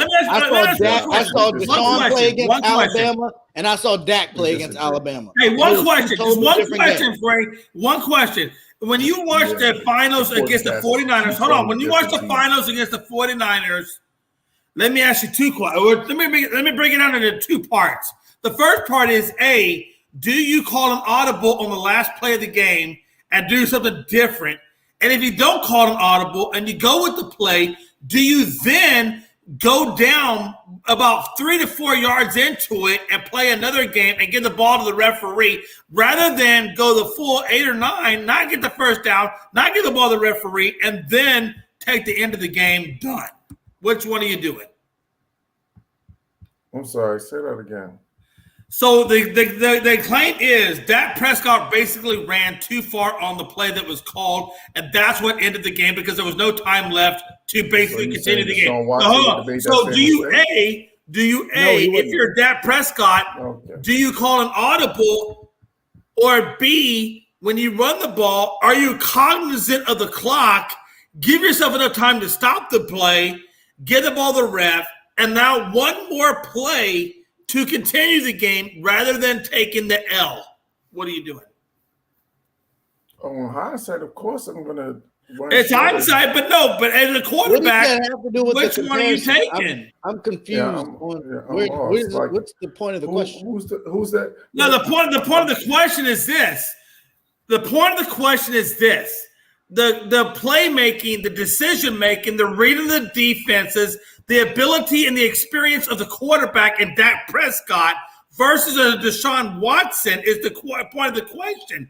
If Deshaun Watson was playing this game, hold on. You said you were confused. You said you were confused, and I'm clarifying. My clarification is if Deshaun Watson would have been in that same situation, would possibly Deshaun A, called an audible, or B, taking the shorter route and played another down? We'll never know, but Deshaun's a better quarterback. Exactly. We'll never know, but that's the point. Deshaun is the better quarterback. Gentlemen, it's been I agree. I think we got some days coming forward. We can finally get into some more NBA stuff now that the football season's over. We got the Pro Bowl out the way. We had a great football season, great playoffs. So we definitely appreciate each and every one of you guys for joining us. Jay, thank you for definitely all the insight. Kenny, I know you rushed to be here. We definitely appreciate that. Yes, Kenny, and thank you for safe. Hey, I know you were in a rough situation, Kenny, and we appreciate you being safe and making it here on time. And we know you're in a rough situation, brother. Love you. Love you back. I was just stuck in traffic. I was cool. Fellas, y'all have a good evening, and we will see y'all on Monday. Whole sports all plays. Whole sports all plays. Whole sports all plays.